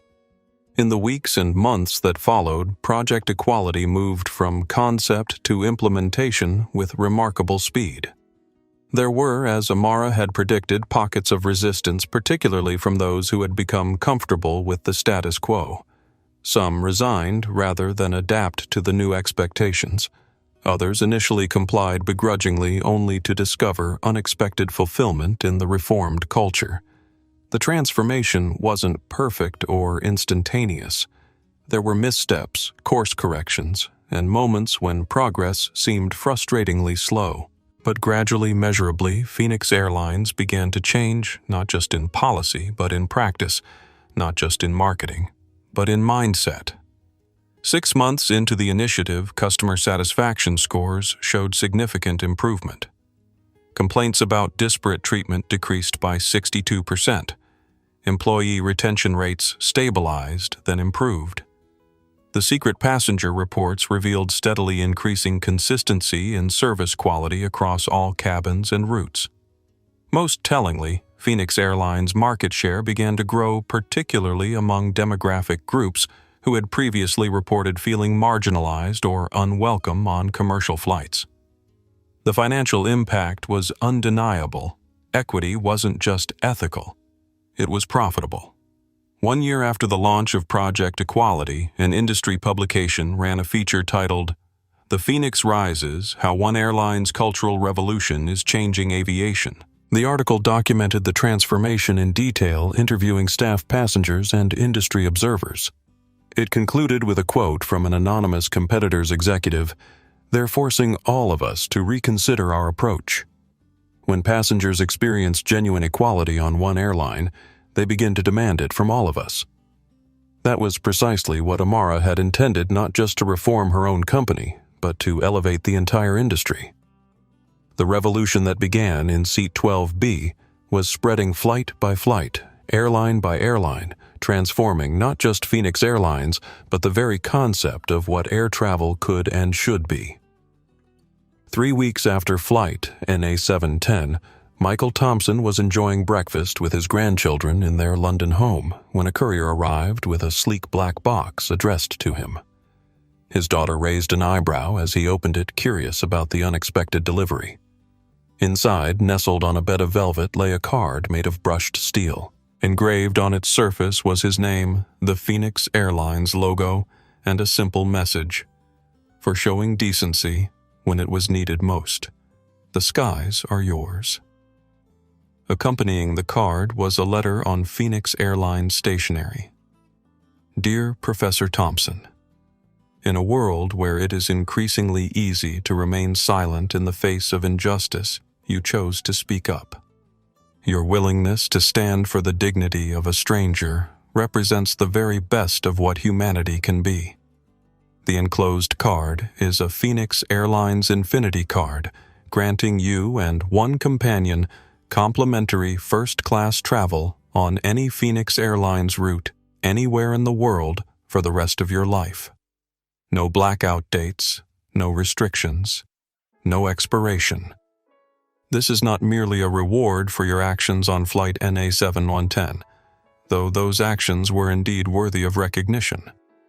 Rather, it is an investment in the kind of world we wish to create, one where courage is celebrated, kindness is rewarded, and dignity is universal. I hope this gift allows you to continue exploring the world and sharing your wisdom with those fortunate enough to know you. With deepest gratitude, Dr. Amara Okafor, Founder and CEO, Phoenix Airlines." Michael stared at the card in disbelief, then handed the letter to his daughter, who read it with widening eyes. "Dad, do you know who Amara Okafor is?" she asked, awestruck. "She's one of the most influential business leaders in aviation. What exactly happened on that flight?" Michael smiled, remembering the quiet dignity of the woman in seat 12B. "I met someone extraordinary," he said simply, though I had no idea just how extraordinary until later. The following week, Michael received a phone call from Amara herself inviting him to meet for tea during her next visit to London. What began as a gesture of appreciation evolved into a genuine friendship based on shared values and mutual respect. Over the years, Michael did indeed use his Infinity card, traveling to destinations he had only read about in history books. He brought his grandchildren to archaeological sites in Egypt, medieval castles in Scotland, ancient temples in Japan. Each journey expanded their understanding of the world and deepened their bond. But beyond the material value of the gift, Michael treasured what it represented: an affirmation that small acts of decency could ripple outward in unexpected ways. He often told his students and grandchildren the story of Flight NA710, not to boast of his reward, but to illustrate a simple truth. Standing up for someone else's dignity costs little, but can mean everything. When asked why he had spoken up that day when so many others had remained silent, his answer was always the same: because that's what humans are supposed to do for one another. The real question is why we don't do it more often. The friendship between Michael and Amara flourished over the years. Two people from different worlds united by a chance encounter and a shared belief in the transformative power of dignity. Their connection served as a living reminder that even in the most stratified environments like commercial aircraft with their rigid class divisions, human bonds could transcend artificial barriers. Michael never knew it, but his story became part of Phoenix Airlines' corporate lore, a reminder to employees at all levels that service wasn't about procedures or protocols. It was about seeing the humanity in each passenger and responding in kind. In training sessions around the world, new hires learned about the professor in 12C and the standard he had set for what it meant to be a truly decent human being. 9 months after the launch of Project Equality, the aviation industry began to take notice of the transformation occurring at Phoenix Airlines. What had initially been dismissed by competitors as a temporary public relations initiative was proving to be something far more substantial and disruptive. The numbers told a compelling story. Phoenix Airlines' customer satisfaction scores had risen by 28% overall, with a remarkable 47% increase in the economy cabin specifically. Employee turnover had decreased by 32%, generating significant savings in recruitment and training costs. Most strikingly, the airline's Net Promoter Score, a key metric of customer loyalty and word-of-mouth recommendation, had nearly doubled, reaching levels unprecedented in the company's history. These improvements were translating directly to the bottom line.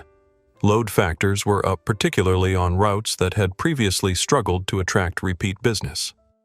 Premium cabin bookings increased as business travelers, impressed by the consistent quality of service throughout the aircraft, began shifting their loyalty to Phoenix. The financial markets responded accordingly, with Phoenix Airlines' stock price rising steadily against a backdrop of industry stagnation. Competitors could no longer ignore the Phoenix phenomenon. In boardrooms across the industry, executives began asking uncomfortable questions. Why was Phoenix succeeding where others were merely surviving? What were they doing differently? And perhaps most urgently, how quickly could those differences be replicated? The answers weren't easily found in surface-level benchmarking. Phoenix Airlines hadn't introduced revolutionary new seat designs or cutting-edge entertainment systems. Their route network remained relatively unchanged. Their fare structures were competitive but not dramatically different from industry norms. What Phoenix had changed was more fundamental: the human element of air travel, the way staff interacted with passengers, the consistency of service across cabins, the genuine emphasis on dignity that permeated every customer touchpoint.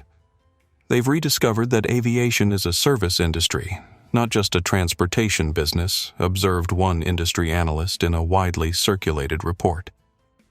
And they're proving that service quality isn't a luxury, it's a competitive advantage. The industry response began cautiously.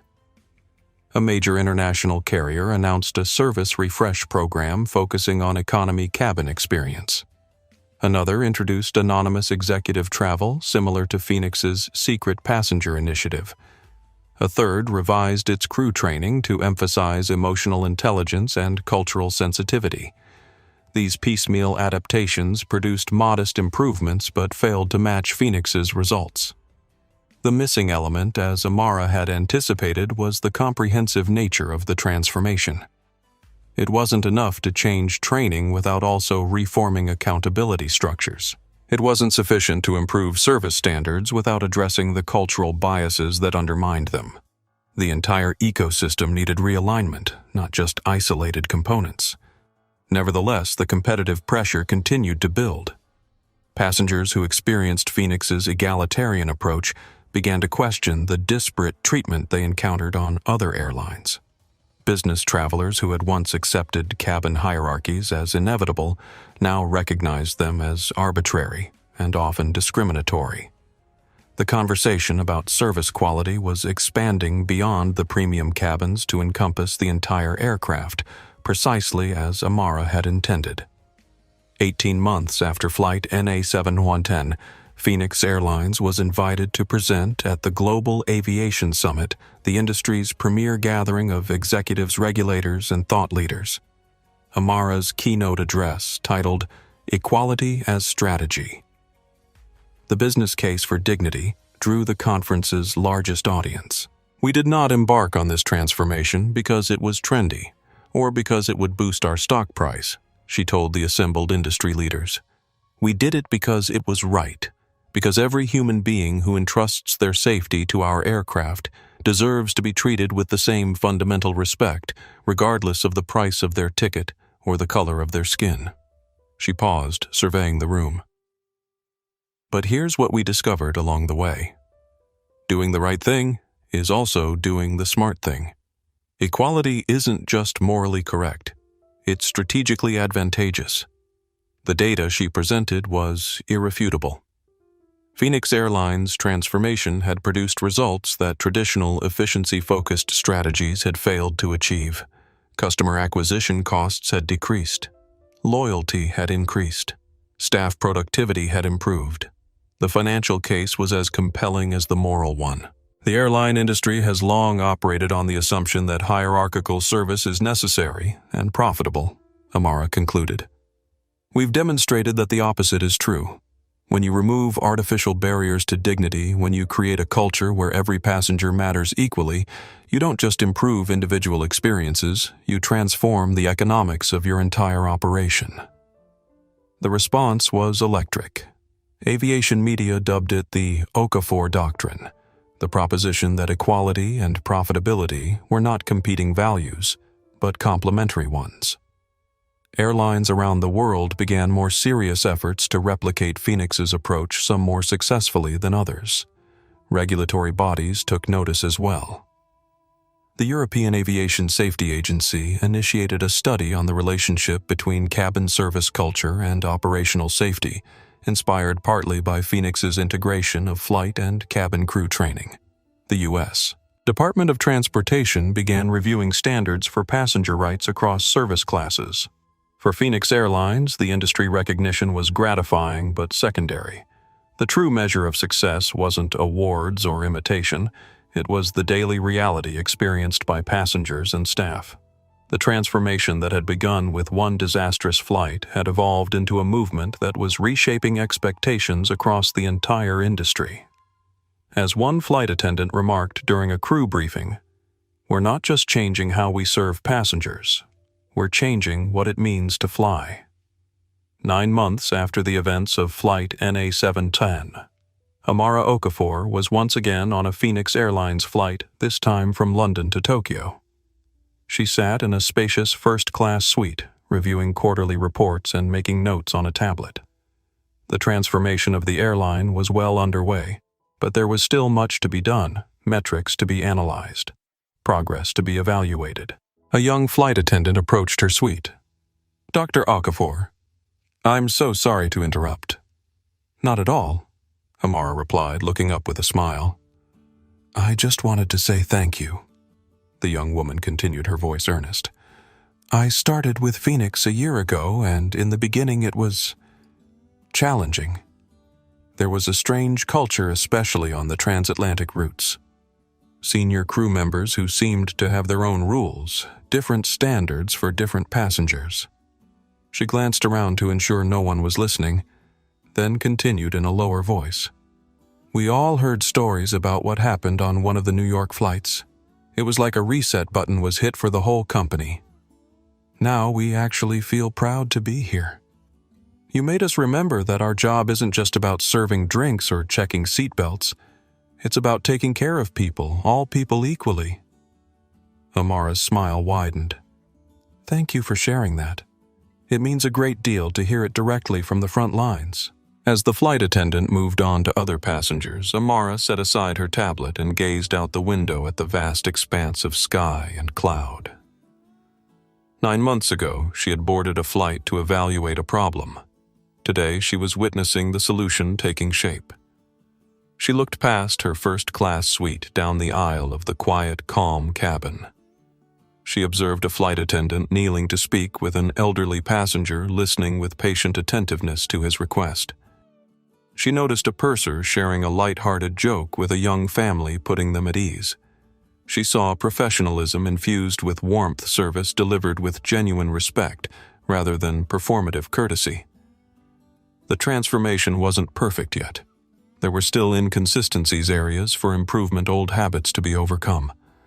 But the soul of Phoenix Airlines, once tarnished, was shining brightly once more. The promise of equality in the skies was no longer just marketing. It was becoming reality, flight by flight, passenger by passenger. As the aircraft cruised high above the Pacific, Amara reflected on the journey that had brought her to this moment. It had begun with a bitter taste, the sting of disrespect, the frustration of witnessing others being mistreated. It had cost 5 people their careers and forced her to confront the ugly reality of what had been happening beneath her company's polished surface. But from that difficult beginning had come renewed purpose and unexpected growth. Phoenix Airlines was stronger now, not despite the crisis, but because of how it had responded to it. The company had been forced to examine not just individual behaviors, but institutional patterns to rebuild not just policies, but culture. The flight attendant returned with a cup of tea. "Just as you like it, Dr. Okafor. No sugar splash of milk." "Thank you," Amara said, accepting the cup. Then, curiosity piqued. She asked, "How did you know my preference?" "I don't believe I've flown with you before." The young woman smiled. "It's in our passenger notes system now. Little details to help us personalize service for everyone, not just our frequent flyers in premium cabins. It was one of the changes from Project Equality. Every passenger's preferences matter." Such a small thing, Amara thought as the attendant moved on. Yet it represented something profound: the democratization of care, the extension of personalized service beyond the artificial barriers of cabin class. She sipped her perfectly prepared tea and returned her gaze to the window. Far below, the vast Pacific stretched to the horizon, its surface catching the light in countless shifting patterns. Like her airline, it was both constant and ever-changing, defined not by a single moment, but by its capacity to evolve while remaining true to its essential nature. Amara had demanded dignity in her skies, and in doing so had created a new dawn for Phoenix Airlines, a future where service wasn't stratified by class or corrupted by bias, where every passenger could expect to be treated with the same fundamental respect. That flight had changed everything, not just for a disgraced crew, but for an entire airline. The story of Flight NA710 isn't just about one disastrous journey or the downfall of a toxic crew. It's about something far more universal: the power of dignity and the cost of denying it to others. Dr. Amara Okafor could have simply filed a complaint after her experience. She could have fired the crew, quietly issued a memo about service standards, and moved on. Many executives would have done exactly that, treating the incident as an isolated failure rather than a symptom of deeper issues. Instead, she recognized a truth that often goes unacknowledged in hierarchical organizations. Culture doesn't just happen. It is created and sustained through countless daily actions, through what is rewarded and what is punished, through what is tolerated and what is challenged. The behavior she witnessed on Flight NA710 wasn't an anomaly. It was the logical outcome of a system that had lost sight of its fundamental purpose. In choosing to address not just the symptoms, but the underlying disease, Amara demonstrated a form of leadership that transcends traditional corporate boundaries. She understood that meaningful change requires more than new policies or training programs. It demands a willingness to confront uncomfortable truths, to challenge entrenched power structures, and to reimagine what is possible. The transformation of Phoenix Airlines offers several profound lessons for any organization. First, leadership isn't about position. It's about example. Amara didn't just tell her employees what to do, she showed them. By experiencing her own airline as an ordinary passenger, she gained insights no executive report could have provided. Her willingness to step outside her privilege, to make herself vulnerable to the very problems she sought to address, gave her moral authority no corner office could confer. Second, accountability must be real and consistent. For too long, Phoenix Airlines had maintained the appearance of standards while allowing their systematic violation. Reports were filed but not acted upon. Policies existed but weren't enforced. The gap between stated values and lived reality had grown so wide that employees like Heather Wilson could openly flout company principles without fear of consequences. Third, true service is inseparable from respect. The crew of Flight NA710 had confused service with subservience, believing that treating some passengers with dignity somehow diminished their own status. They had forgotten, or perhaps never truly understood, that genuine service elevates both the giver and the receiver. It is not about power, but about purpose. Fourth, silence in the face of wrongdoing is its own form of complicity. Sofia Ramirez's journey illustrates this truth with particular clarity. Her discomfort with the crew's behavior was meaningless without action to address it. Yet, her eventual willingness to acknowledge this failure and learn from it opened a path to redemption that remained closed to her more defiant colleagues. Finally, and perhaps most importantly, the story reminds us that small moments matter. A cup of water denied, a snide comment about a passenger's appearance, a deliberate exclusion from a routine service. None of these incidents in isolation might seem worthy of executive intervention, but collectively they created an environment where bias flourished, dignity was contingent, and the airline's fundamental promise to its passengers was routinely broken. In addressing these small moments with the seriousness they deserved, Amara demonstrated an understanding that has eluded many leaders. Culture isn't shaped by grand declarations or mission statements. It's built through thousands of interactions, choices, and responses that either reinforce or undermine stated values. The ripple effects of Flight NA710 extended far beyond Phoenix Airlines. As other carriers observed the transformation and its results, they were forced to reconsider their own approaches. Passengers who experienced the difference began to demand similar treatment elsewhere. The conversation about equality in service expanded beyond a single airline to encompass the entire industry. This too carries a lesson. Meaningful change often begins in unexpected places. Not with industry-wide initiatives or regulatory mandates, but with one person who refuses to accept the status quo. Amara didn't set out to revolutionize aviation service standards. She simply insisted that her own airline live up to its promise of dignity for all passengers. Yet in doing so, she created a model that others could not ignore, proof that equality wasn't just morally right but strategically advantageous. The transformation that began in Seat 12B ultimately reached far beyond a single-flight airline or even industry. It became a case study in how principled leadership can align ethical imperatives with business success, creating value that transcends quarterly reports or stock prices. For Michael Thompson, the retired professor who spoke up when others remained silent, the experience reinforced a truth he had always taught his students, that history is shaped not just by grand figures making momentous decisions, but by ordinary people choosing to do what's right in small moments. His willingness to challenge Heather's behavior might have seemed inconsequential in the broader context of world events, but for the passengers on that flight, and ultimately for Phoenix Airlines itself, it made all the difference. As for Heather Wilson, James Morgan, and Captain Brooks, their downfall carries perhaps the starkest lesson of all, that position, seniority, and technical competence provide no immunity from the consequences of moral failure. Their careers ended not because they lacked skills or experience, but because they had lost sight of the fundamental purpose of their profession: to serve others with dignity and respect. In the final analysis, the story of Flight NA710 is a reminder that how we treat people matters not just in grand moments of crisis or decision, but in the countless small interactions that constitute our daily lives. Whether we acknowledge it or not, we are all constantly making choices about the dignity we afford to others, especially those we perceive as different from or less powerful than ourselves. Those choices accumulated over time define not just our organizations, but our character. And as Amara Okafor demonstrated, they can be the catalyst for transformation that extends far beyond what we might imagine possible.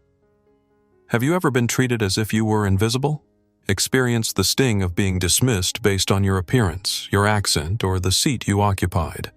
Or perhaps you've witnessed someone else being treated this way and wondered whether to speak up.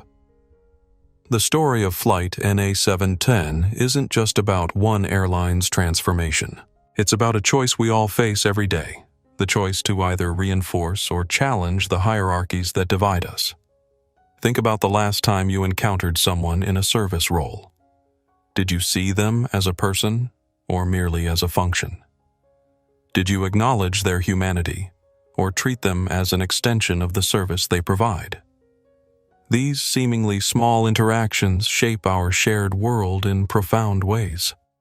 Similarly, consider the times when you've witnessed someone being treated with disrespect. Did you remain silent like so many passengers on Flight NA710? Or did you find the courage to speak up like Michael Thompson?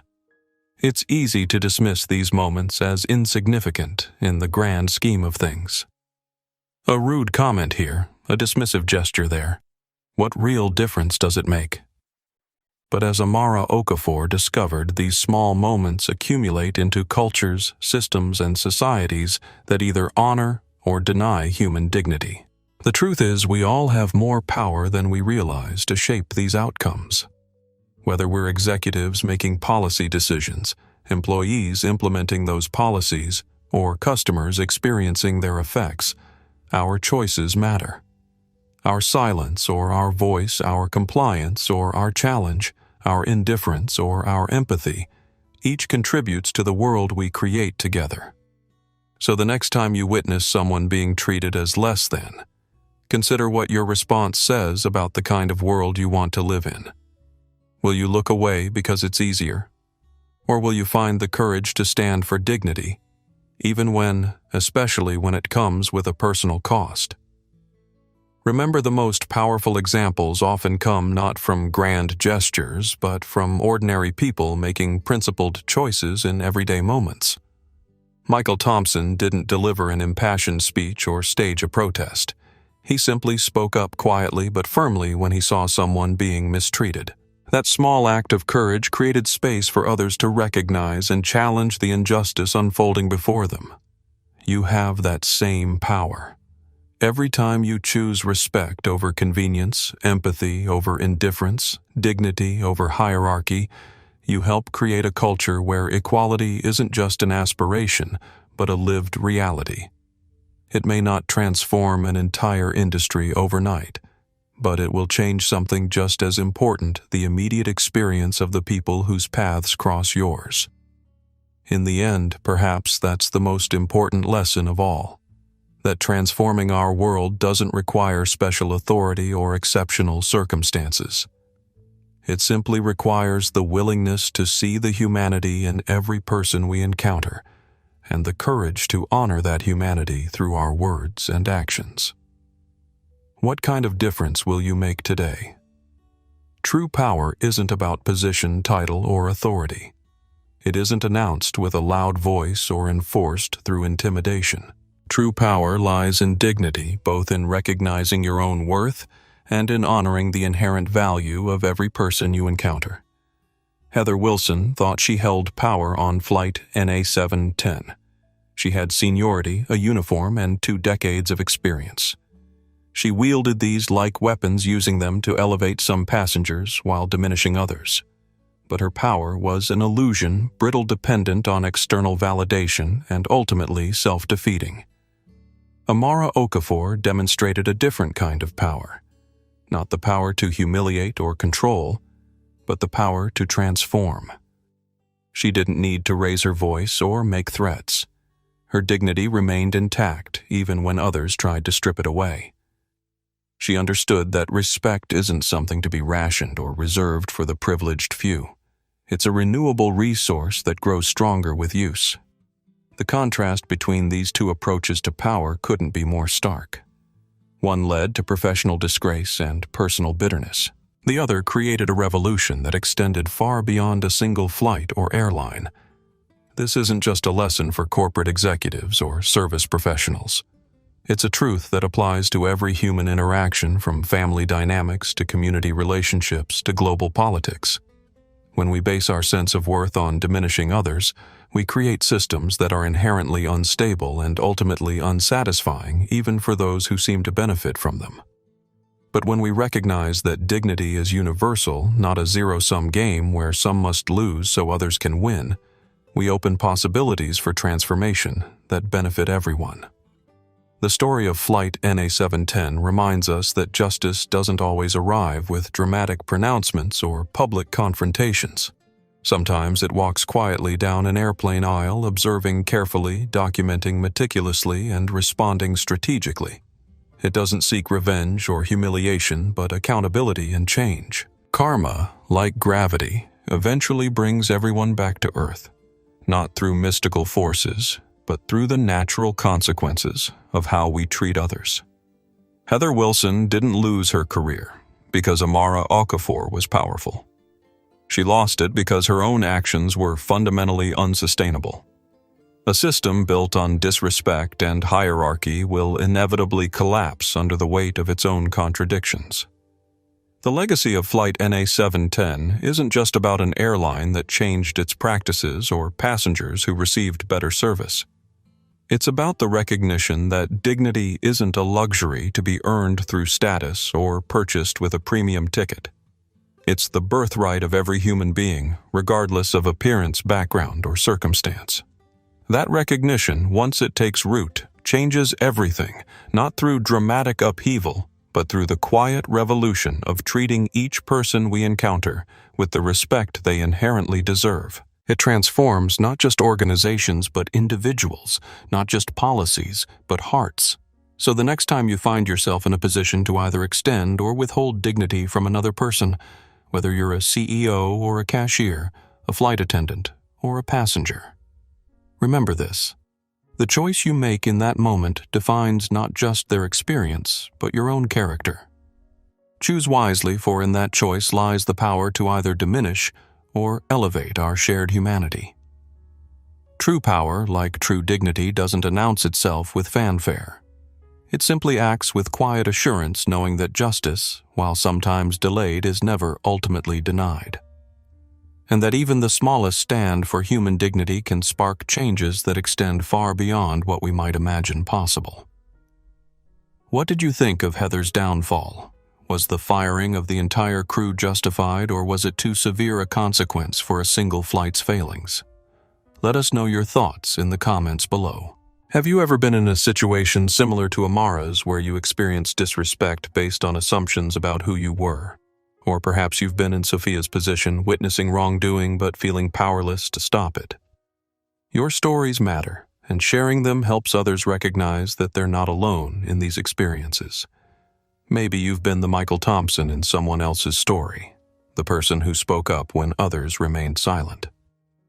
What gave you the courage to act? What difference did it make? Your example could inspire others to find their voice in similar situations. If this story resonated with you, if you believe that dignity shouldn't depend on the class of your ticket or the color of your skin, please hit that like button and share this video with someone who needs to hear its message. Our collective conversation about these issues is what ultimately drives change in aviation and business and in our broader society.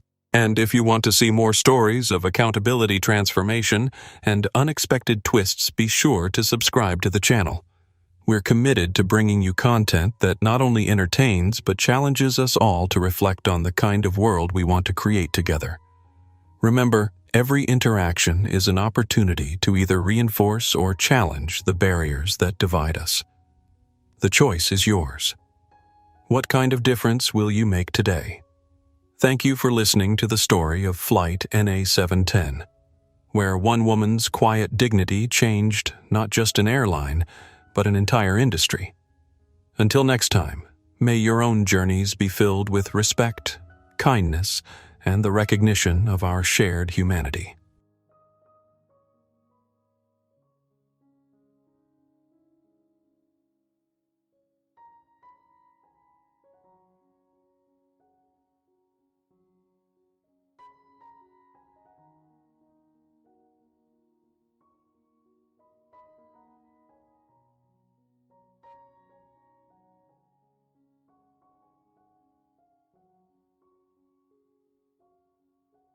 Direkt шел КФ.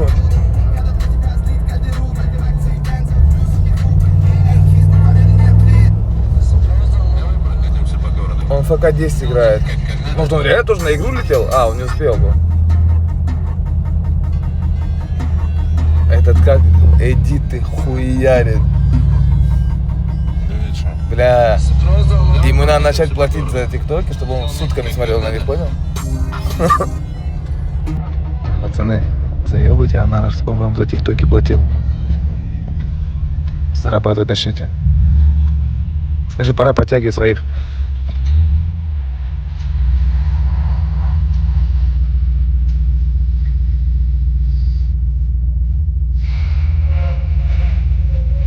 Остановлюсь, А? Сейчас даем резкий один. Ну, это резко прям.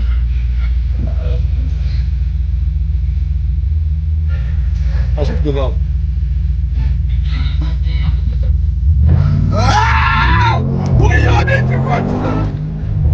Чё хочу домой, малыш? Ебашь, блядь.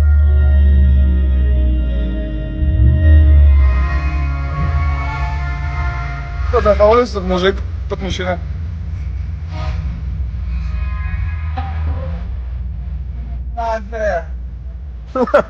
На карандаше.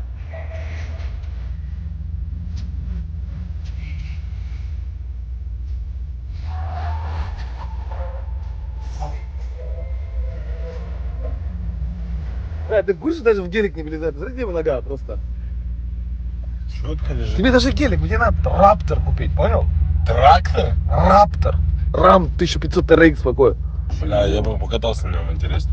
Тебе именно такая машина нужна, понял? Да. Рядом уже Огр? Бля, посмотрел фильм вчера, горничная, ебать, охуенно. Рядом с этим. Я думал, это какой-то женский фильм, а это ебать трахает фильм. Посмотрели? Смотрели горничная? Горничная смотрели? Горничная фильм. Бля, классно, реально. Конечно, да, смотрел. С кем?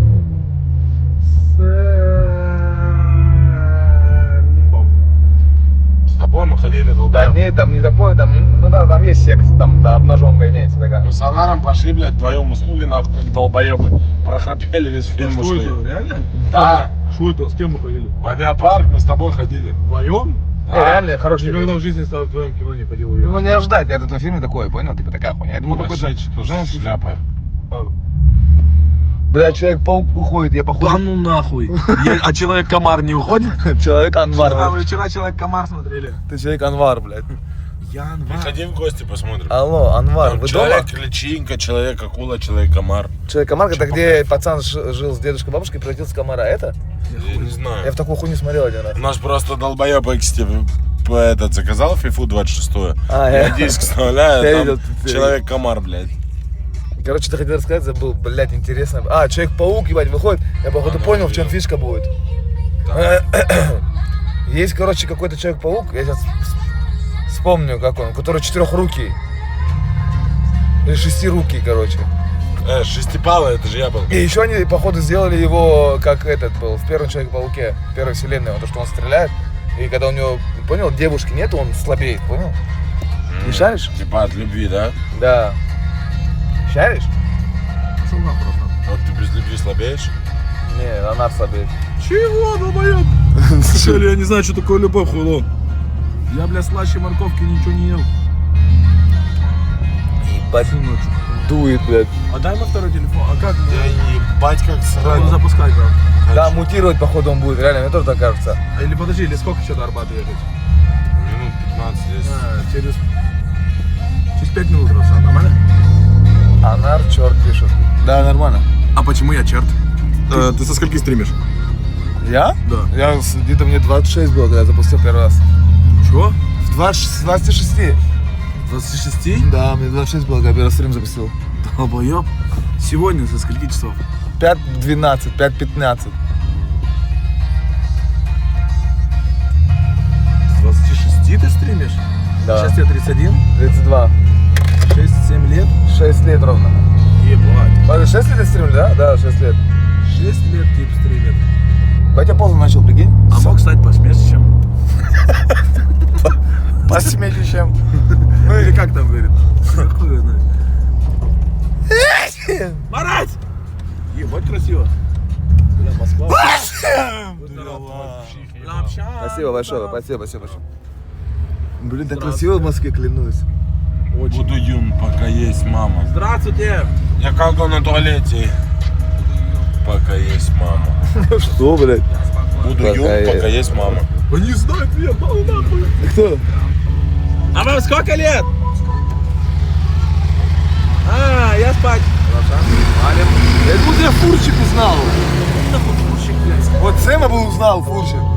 Отвечай. Как раз он свернулся с рейса, сейчас Сэма на стрим будет. Ага, Лапшан, хорошо, Лапшан. Ага, блядь. Слушай, ты поп? Что, прямо же едем? Ну, прямо же едем, чисто им. Мы куда едем? На Арбот? А, да, на борт.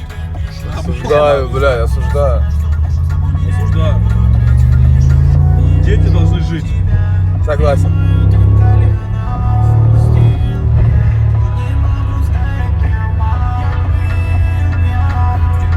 Стрим Сабина пишет. Не, вы в натуре, блядь, такие очень тупые, знаешь?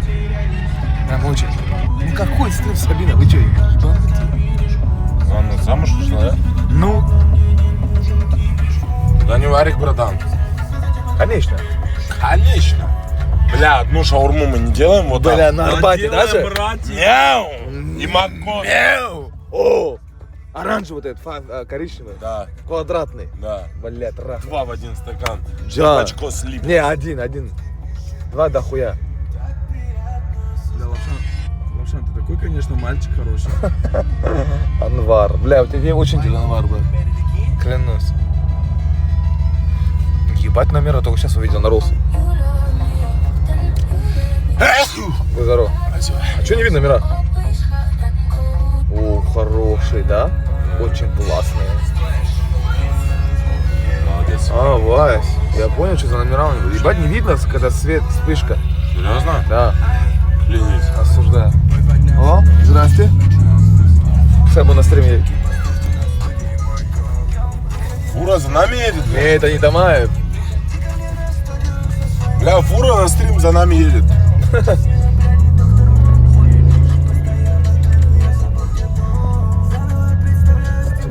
Блядь, я так и не понял. Чё? Я сегодня увидел Керима машину, мы с Мишей едем. Я говорю, о, крыса впереди едет, Керим, который у меня диски спиздил. Бля, за рулем не Керим был, сука, повезло ему. А кто? Амирхан. Не вариант диски снимать. А он как за рулем ездит? Я не знаю. Это человек уникум, клянусь. Блядь, до сих пор, блядь. К нему Паша сегодня подходит, понял? Как ты? Бля. Вот так. В моменте, Амирхана.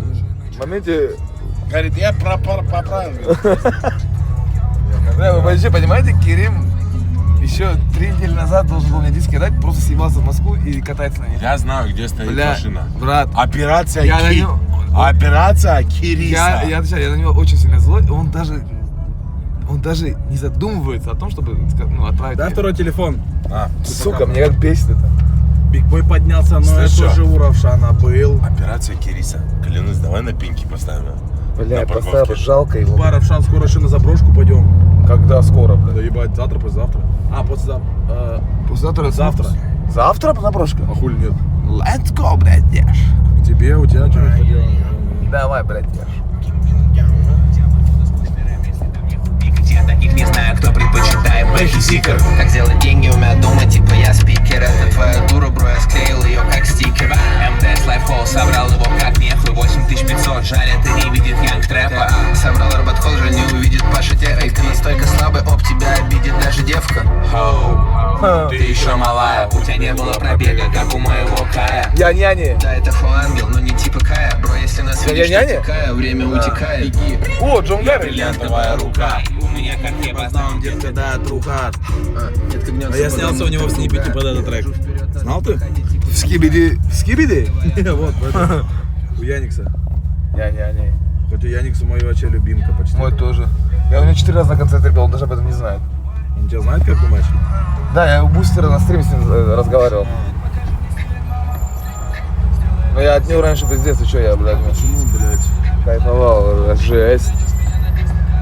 Раз в 9 реалити сегодня смотрим, тогда завтра смотрим. Потом к Анару идем, Анвару. Ты приедь ко мне стримить. Давай, у тебя посмотрю. В реалити посмотрим. Хотя подожди, как что завтра за? Завтра... Подожди, они пиздоболы.